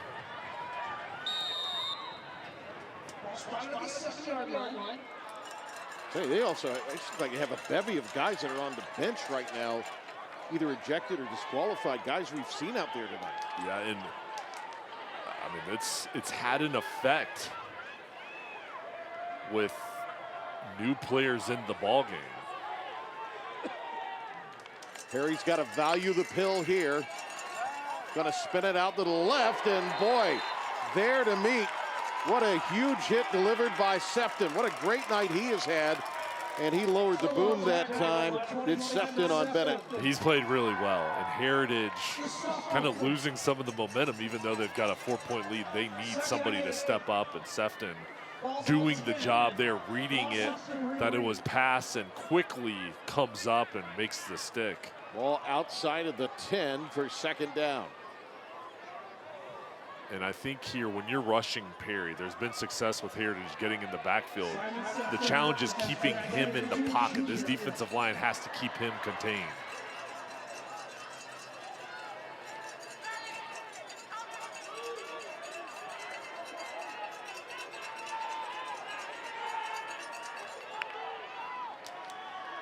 Pressure coming. Perry, as the blitzer got picked up. Perry, did he make it? Yes, he did.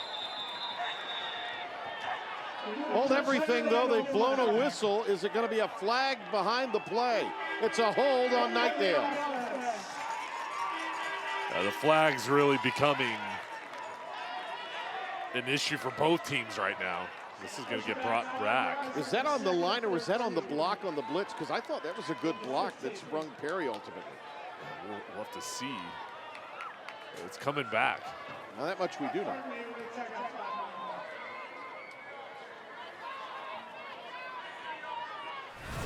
Second down.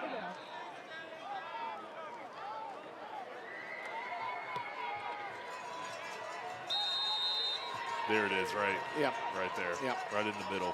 Yep. Good call. Perry again. Throws, knocked away. A lot of ground covered by Sefton to perhaps save the day there. He's really standing up here on this drive. And here's the rush. So this is a difficult throw from Perry on the run, one-legged going across his body. Yeah. He just tips it. Man, Sefton Wow. selling out to get that ball away from Moore. And that is hustle, recognition, being at the right place, and his speed taking over to track it down. 3rd and 18, what do you do? Knightdale has had success on broken plays. I'd almost say, hey, call a pass and have Perry take off. The other option is try to find a way to match up Eric Cooper, your 6'2" junior wide receiver, at the top of the screen. That's going to be a delay of game. So that makes it that much more difficult. I don't know, maybe it gives them a little more room to work with. I don't know, but as far as achieving a first, I mean, are you thinking 2 plays here, or if you get it close enough, do you kick just to bring it to within 1? I mean, what do you do? I think you see what the result is here, but assuming they don't pick it up or it's not close, I'd kick the field goal. They're getting to the point where it's going to be on the edges of the range. Benavidez. Ball at the 25 now.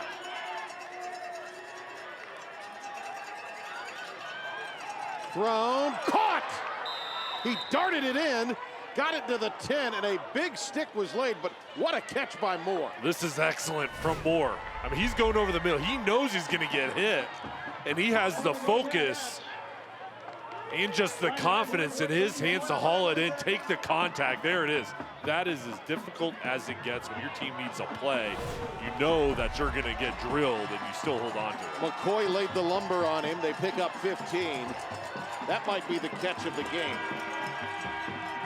They're going to go for it. At least the Wood catch is probably the catch of the game because they're up right now. But for the Huskies, let's see what Knightdale does here. 4th and 8. Perry, and they're not going to get there. Sefton again. What a defensive series for Sefton. Stops the clock with 7:19. The Huskies stand tall. They're shorthanded after the incident in the 3rd quarter. Moore got it, but Sefton is there to save the day for now.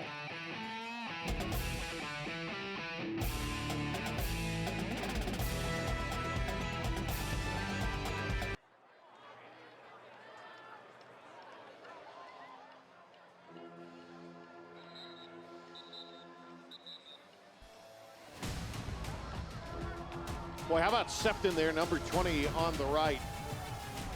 Came up with a deflection on a pass to Moore and then a big tackle. He's all over the field. I mean, he's just playing with an extra gear, and his team in defense needed him to step up. And what a job from him. Over to the trainer.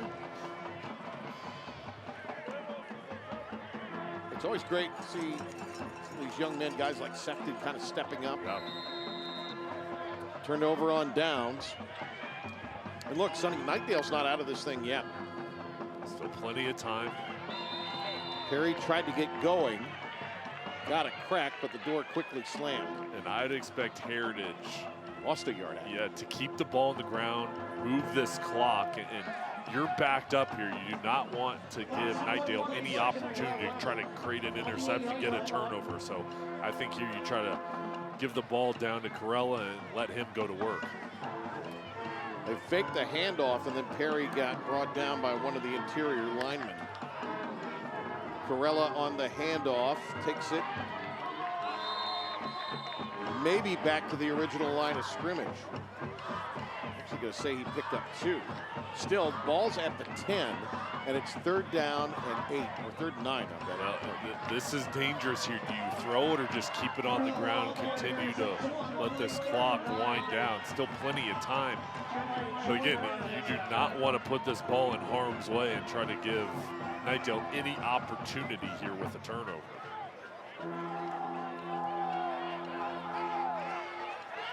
An emotional night here for the Huskies at home.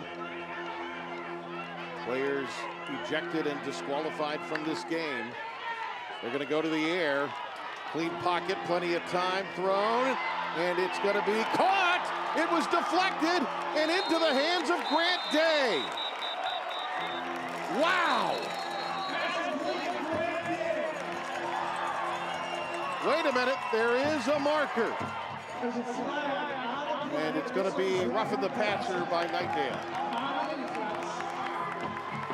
So for Pooh Ward's team, that'll make this a tougher pill to swallow. Oh, man. And Johnny on the spot is Day there. What a catch and focus from Day as this ball is ricocheting off the hands. A near interception from Miller, who was shaken up earlier in the day. He almost came up with a pick, and instead it deflects to Day. A 1st down, and then the roughing the passer on top of that. And for Pooh Ward's team now, they've got to really bow their necks. They've got the Huskies into their territory after that Arthritis Knee and Pain Center's 1st down. Arthritis knee pain relief without surgery or opioids. So now a new set of downs. The field position's flipped with the ball at the 46-yard line, and now Heritage can go back to the ground game. Yeah, that was on 3rd and 9.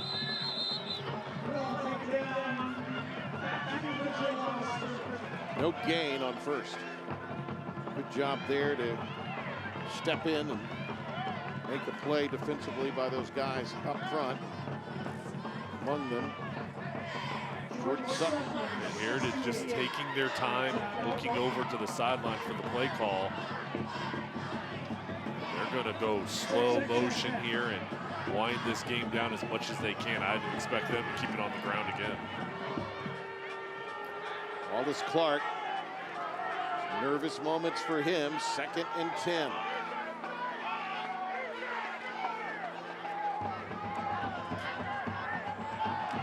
Cole Perry up, and it's going to be a timeout. Huskies didn't like what they saw. 4:49 to go here in the 4th.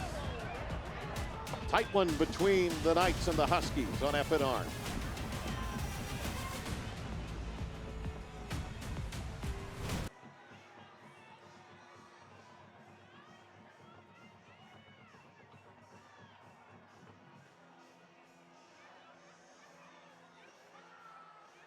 You talk about 2 great guys, these head coaches, and just wonderful leaders of young men. And Wallace Clark does things the right way here at Heritage.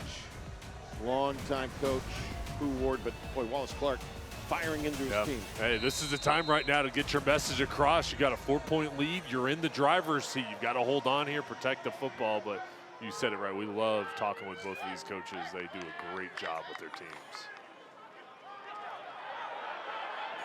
Corella, first down yardage and more as Corella carries it inside the 30-yard line.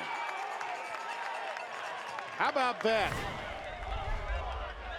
18 yards on the run. This was a good job by the offensive line. Luke Tidrick, Logan Smith, Aiden Arnold, Austin DeVerna, Ryan Tarver, those guys up front. Creating a path, and Corella, he's done a lot tonight running the football, just protecting it, getting those tough physical yards, and when they've needed to pick up first downs, he's come through. Arthritis, knee pain, and Center's first down. Arthritis, knee pain relief without surgery or opioids. I think it might have been a clock issue. 4:40 to go. I think we're just going to go back to Heritage, keeping the ball on the ground. In Knightdale, you got to think about maybe starting to use some timeouts soon.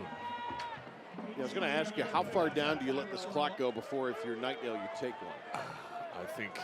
I think you may want to start taking them now. Like after the play, right? Yeah. Corella with room. Corella gets a seam. Corella still on his feet. Corella spins. Corella dives. Did he make it? No, he's out. What an effort, though, by John Corella. How about that? Heart, determination, and effort. The perseverance of Corella. Look at him set it up with the spin move. Where does he go out? Right at that one. Yeah, he's almost in.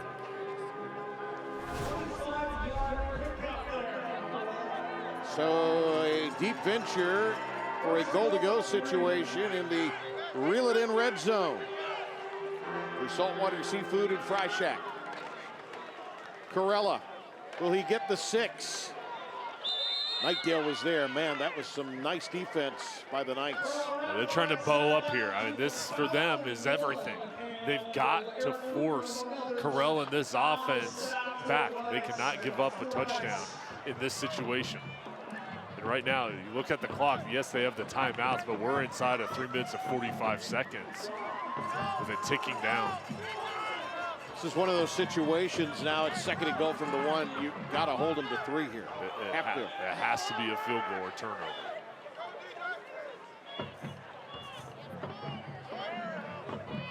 Perry with Corella to his right. Corella up the middle, untouched. His second touchdown of the night for Crossroads Ford. The Ford store that gives you more. Corella with the great run to set up the 6. And he's put this one on ice quite possibly for the Huskies. Here it is right up the middle. Look at that path up front, the O-line. You're going to get a gold star for that effort. Look, they're looking up at the camera. They found the end zone camera and celebrating up there. And that should seal it off. And look, there it is. They found us.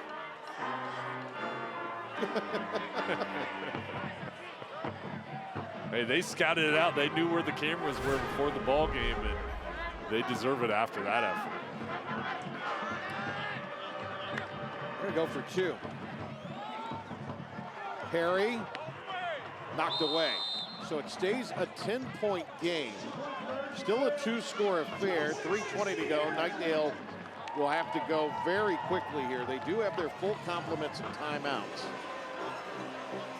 But they've got to get something. They got to press the ball down the field. And it's going to start here on special teams. They need a return to set up their offense.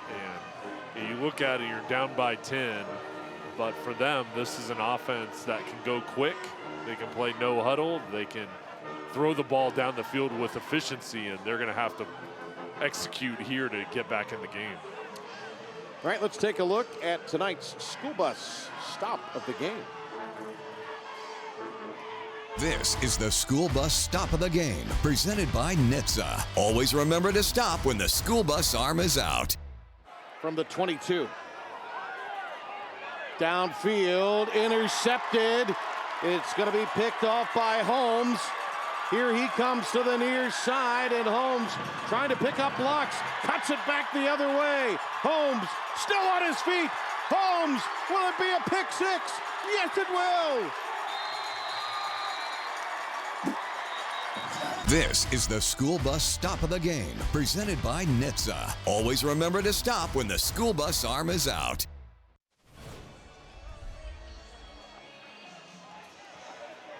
Getting ready to kick it here for Birch, the pick six. And that was the first points of the night for the Huskies. Legacy Construction and Roofing kickoff. Legacy Construction and Roofing, always here when you need us.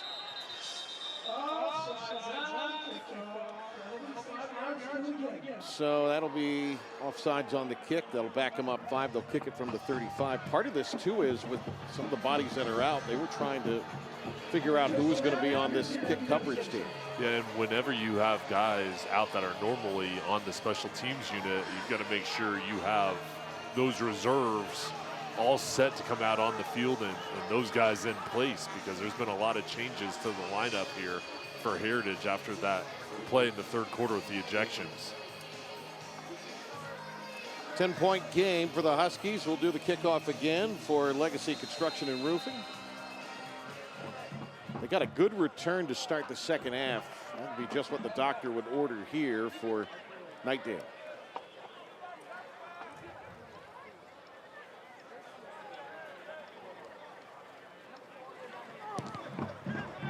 Birch kicks it ugly.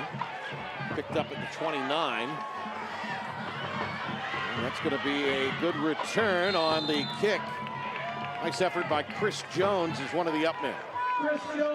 This is how you give yourself a chance. It starts on special teams, and Jones, good decision not allowing that ball to go through, knocks it down, and then gets what he can, and does a lot going down that left sideline.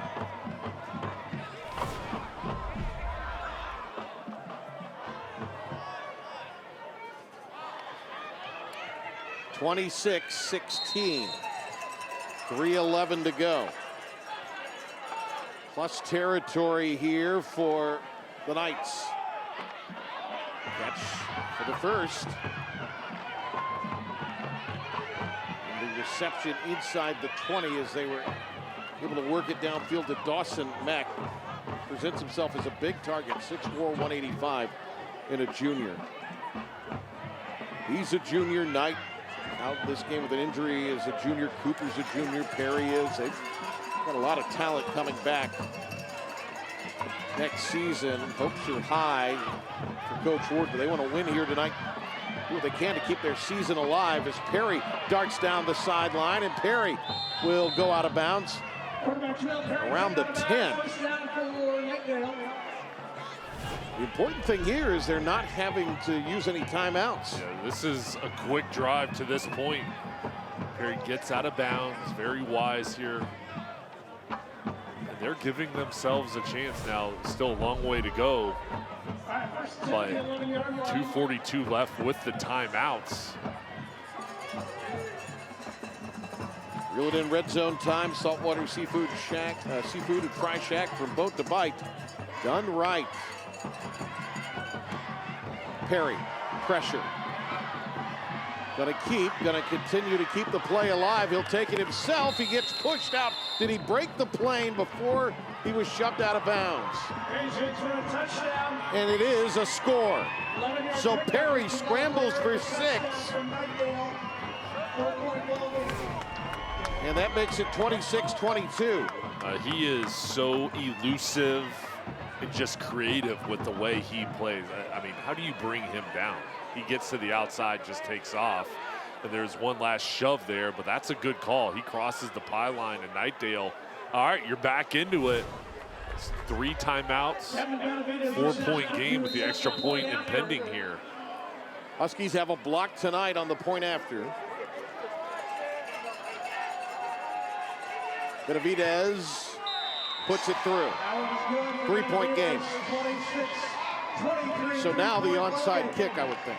You have the onside kick, and you have the timeouts, though. So if you don't recover this, you'll have time to stop the clock as long as you don't give up any big game. Well, let's go strategy then, Sonny. Do you kick it deep and force them to drive and try to pick up a first down since you do have the 3 times? I think in this situation, knowing how good your offense is, you go ahead and onside kick it. Because if you do pin it deep and they don't,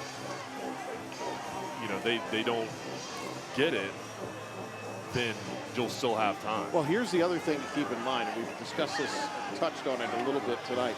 Benavidez has hit 3 40-yard field goals. Right. So if you get the ball around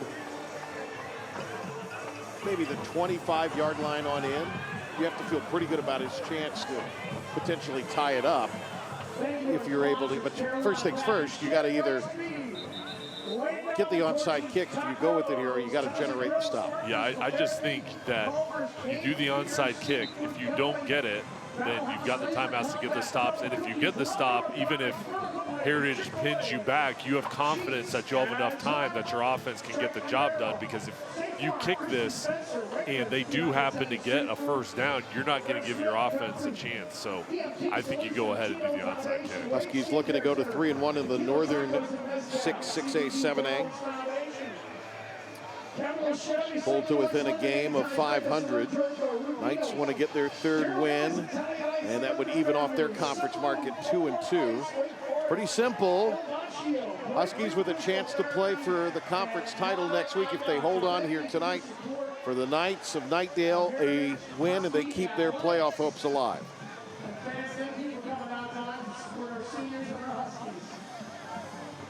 So the onside kick here for Legacy Construction and Roofing. Legacy Construction and Roofing, always here when you need us. Navitas,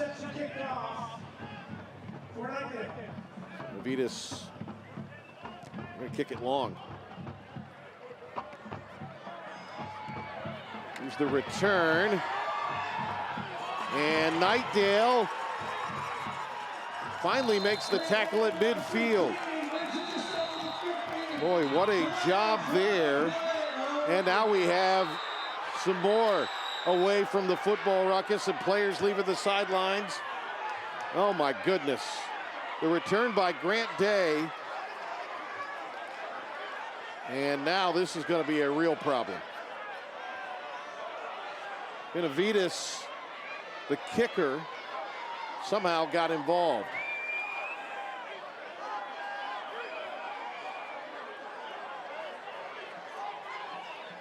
Boy, oh boy.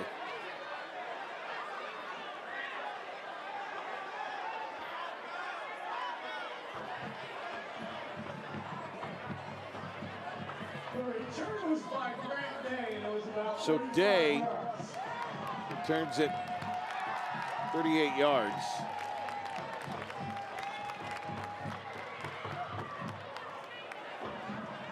And then downfield there was the altercation. Now, again, we're closest to the Husky sideline. It looked like players again left the sideline. Yeah, this is going to be a lot to figure out. I mean, very quickly, though, it ended, thank goodness. But, I mean, we have another situation here where they're going to have to get on the same page and kind of figure out who did what, who left the sideline, and what the call is going to be. Then where's this ball going to be placed? So not only is Benavidez hanging his head kind of upset over there, but it looks like maybe his hand was damaged.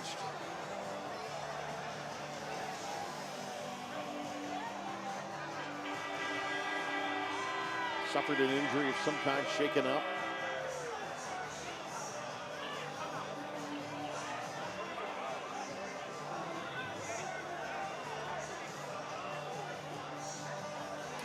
So this will be another situation. In the third quarter, we had a fight break out on the field between a couple of players. Quickly, it was separated.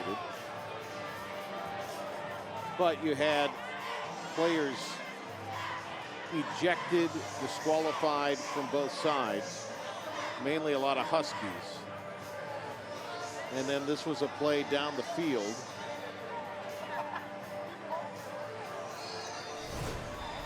Let's look at the whole thing here, see what we can derive.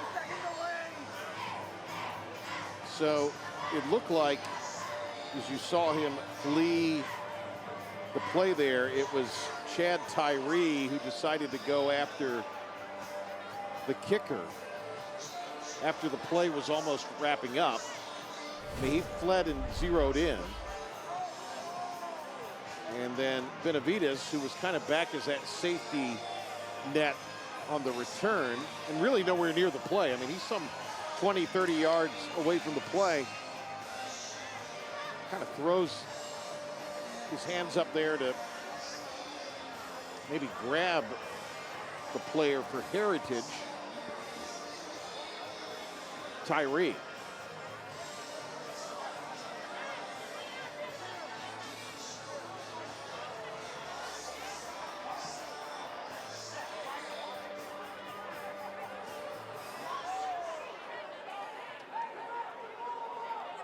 But again, I think the issue is you had some players, at least it looked to the naked eye live at the time, that maybe left the sideline for the Huskies.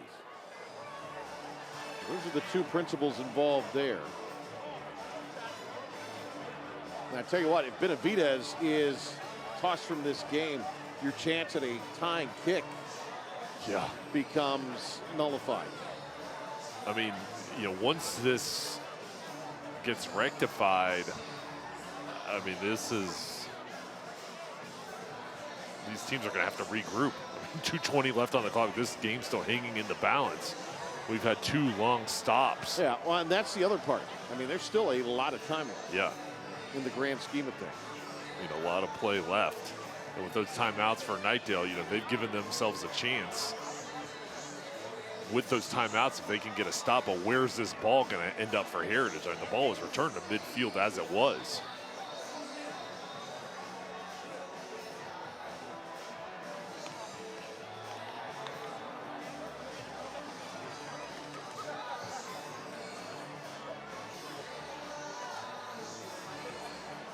So somewhere down there is Madison Little. And I'm sure she's curious like we are to what exactly is going on. I hope the officials may give her some kind of explanation here.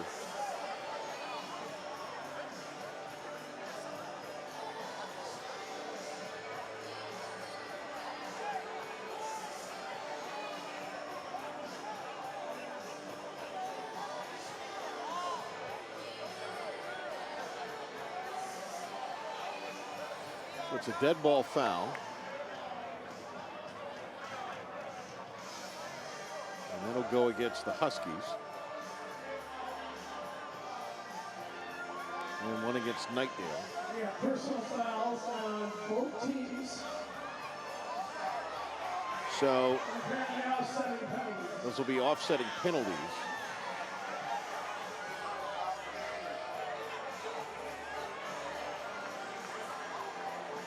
They gave the ejection signal, so somebody was ejected.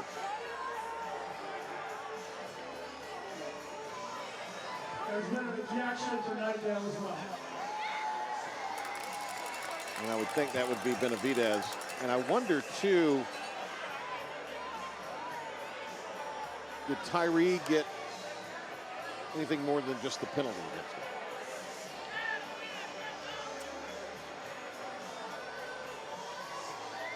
This ball's going to end up at the 28-yard line. Well, that much we do know.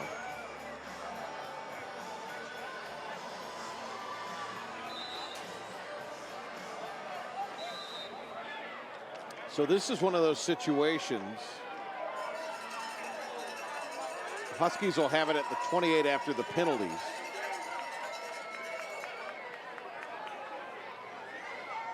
For Pooh Ward's team, we're assuming it was Benavidez was the one who was tossed. And so this becomes really problematic. If you do get the stop here and get it down, I mean, it just nullifies any chance of a tying kick. And the Huskies jump. So a dead ball procedure. False start of the offense. I'll go back 5 yards. It'll be 1st and 15. Now that will make it 1st and 15. 33-yard line.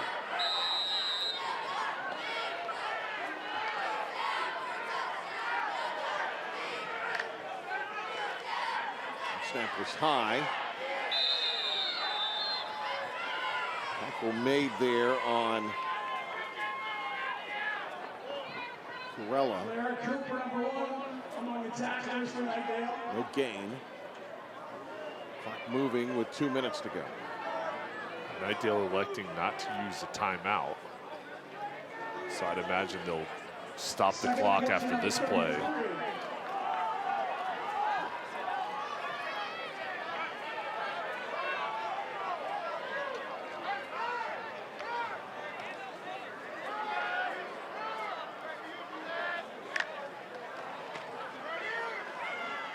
Corella wrapped up. And a timeout called by the Knights. Corella on the carry, taken down by number 23, Chris Jones. Chris Jones in on the stop.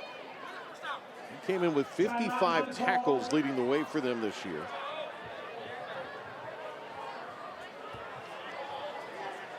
We're inside of 2 minutes to go. Here in the 4th.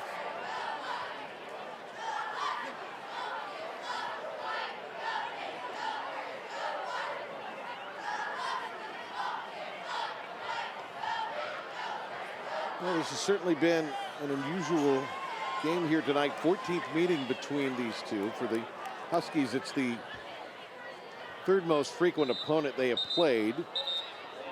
8-0-1 in conference games against Knightdale or the Huskies, but this one has been a knockdown, drag-out in more ways than one tonight. I mean, we expected this to be a close ball game, I think, for both sides. The stoppages and just halted momentum in this one. But in conference rivalries with what's on the line, we expected this to go down to the wire. Minute 32 to go. It is 3rd down and 13.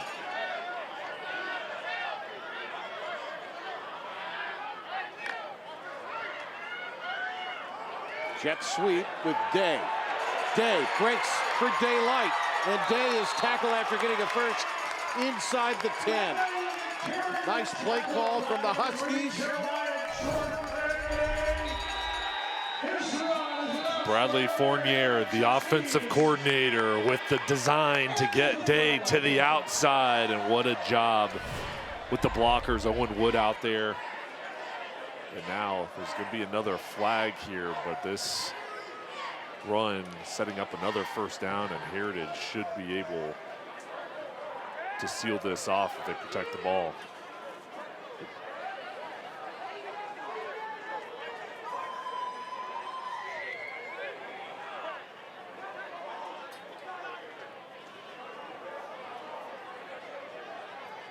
It's going to be an unsportsmanlike on Knightdale, and that pushes them really their backs against the wall here with the ball at the 4. Minute 21 to go following the flag is the ball going to be a 1st and goal situation from the Rilladen red zone with saltwater seafood and Fry Shack from boat to bite done right. Knightdale takes their next to last timeout. So the Huskies, minute and change away from finding themselves playing for a conference championship next week against Wake Forest, and there's a rivalry factor there. Yeah, that's always a big game. Two schools so close together that kind of battled throughout the years being in the same conference, and each side wanted to win that game. There's going to be a lot on the line for that game next week. It's been an emotional year as well at Wake Forest, so It will be interesting, undoubtedly so. All right, time now for the Central Chevy Dealers, Central Carolina Chevy Dealers Player of the Game. And that will go to John Corella. A couple of touchdowns on the ground tonight and some hard running against this athletic defense for the Knights. He's been great. I mean, on the ground, he has had big gains. He's moved the chains. He's been physical, and he's provided a toughness to this Huskies offense, and I've just been impressed by his will and determination running the football. Right now, he's got the game winner. Visit your Central Carolina Chevy dealer today. A couple touchdowns tonight for Corella.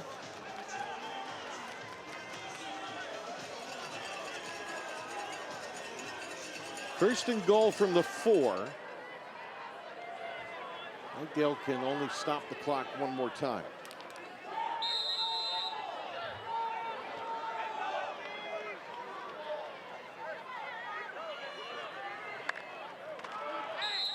Here comes the flag.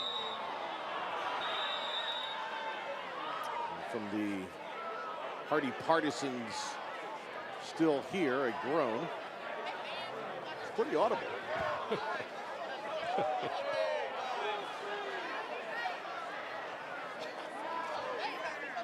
going to be on the Huskies, it appears.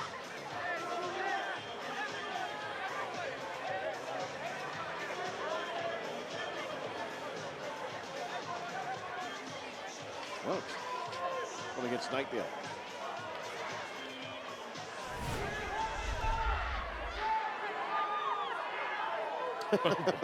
Oh boy. Whatever it takes. The only thing I could say there is maybe he thought the ball moved at Xavier Williams, and so that prompted him to reach for it, but I think that's a little bit of a reach. So the ball's at the 2 now. What a great job by the camera crew, and that's going to be touchdown number 3 for Corella, and it puts the Huskies definitively into the winner's circle as they will travel on the road to play Wake Forest, the Cougars, in the battle for Wake Forest and the battle for the conference title this year in the new Northern Six. That's going to make next week even bigger than it already would have been, and Corella capitalizing here. What a job by him tonight in this final drive. And there they are. They found the camera again. Knightdale will have a rivalry game at home against East Wake next week. And trying to close out Coach Ward's first season with a victory. High snap. They'll try to run it in, but they're going to be stopped. So it remains a 9-point game with 1:13 to go. How about Corella tonight? 3 touchdowns, matching his performance last week at Vance County.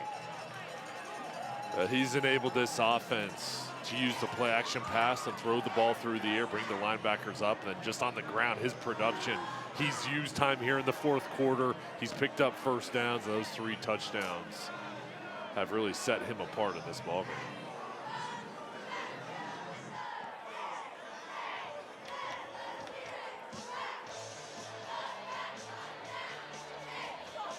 Corella, senior Patrick.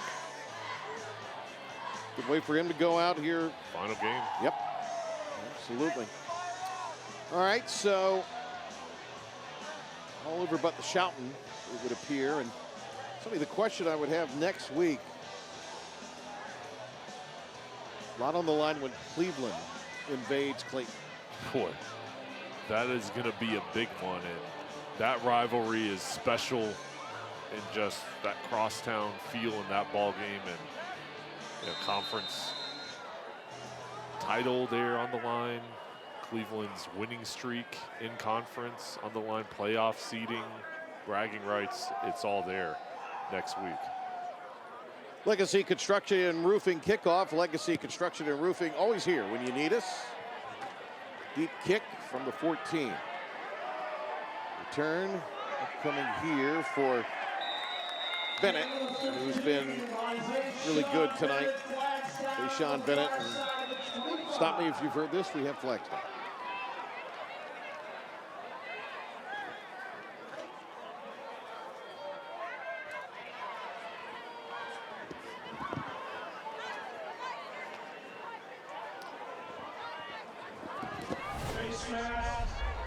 So it's going to be a face mask call. There it is there. You got to be happy for this Heritage program. They started the year off in such a tough way. They won their first game, but then they would drop their next 5 in a row. It all culminated at the beginning of the month on the 3rd with an overtime loss at East Wake. They've won now 3 in a row, or will have won their 3 in a row after that 105 melts off. But Sonny, they could have packed it in after the 1-5 start. No, that's a testament to Wallace Clark and his leadership ability and the response to his team about fighting through adversity. They come on strong here. They're playing their best football of the year, but it says a lot about him and keeping this team going in the right direction after that rough start. They'll be playing for a conference title. Throw incomplete, thrown behind. More from Perry. Minute 1 to go. And 2nd and 10 upcoming. And then next week, East Wake for this Knightdale team at home as they'll wrap up the season. And there's a rivalry factor with that, obviously. Yeah, I mean, they're both close in proximity and 2 in-conference games. So once you get to the last week of the season, you get these matchups that are against your rivals in big ball games here in late October.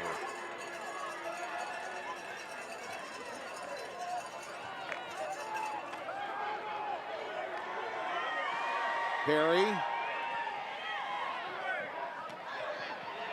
directing traffic, completes the pass to Cooper, who had that 79-yard touchdown reception earlier in the game. And we've got some more back and forth. Cooper shrugged his shoulders over there. Looked like that the Huskies player was trying to pull the ball away from him. Cooper makes the catch. And Day trying to knock it away, and then they're battling for it there. That's really all that was.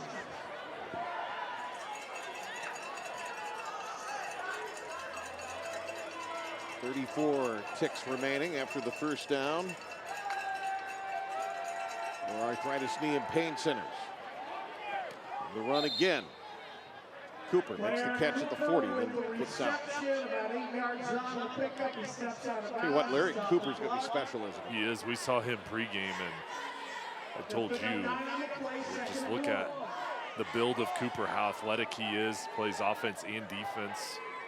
He's got a bright future. Only a junior receiving Division I interest. 6'2", 185. Perry with 21 throwing touchdowns this year. He's run for 8. He's very likely to finish with over 30 this year. Comes a flag sailing in as he gets out of bounds with 16 seconds remaining. Flag down at the 47-yard line.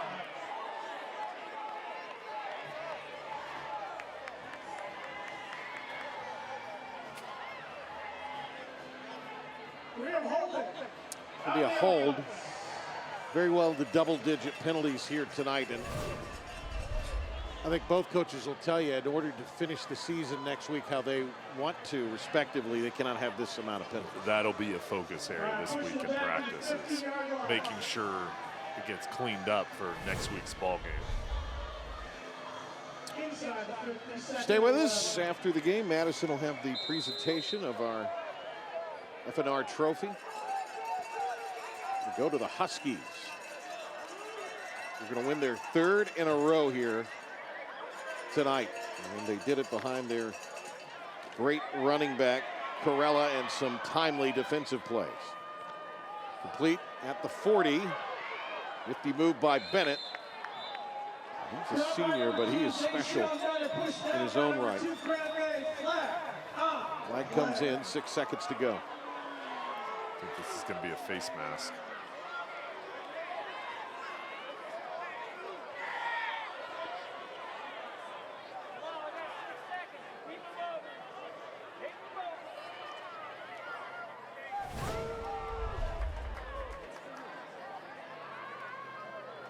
Day over there. 1st and 10 for. Day plays hard, doesn't he? He does. There's another guy. There's multiple guys playing on offense and defense. Huskies. Should be the last play of the game with 6 seconds left. 1st 10 about 12 here. Heritage and Wake Forest next week, Sonny. What do you think? I think it's going to be a great game. I mean, it always seems to come down to the wire with those two. A lot on the line with the conference championship at stake. Throw to the end zone. It will be bobbled and waved incomplete. And that will wrap it up for tonight. 32-23. The Huskies able to survive here at home. There is a final flag. There was a flag down.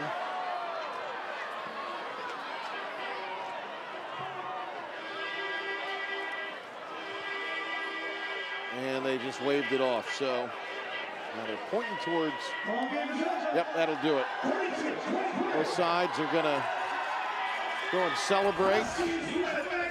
On the Huskies side, there won't be any post-game handshakes. That might be the best, given everything here tonight. A happy bunch of Huskies as they get their 3rd win in a row and have a right to play for the conference championship next week. We'll take a timeout, and when we come back, our presentation of our F&R trophy.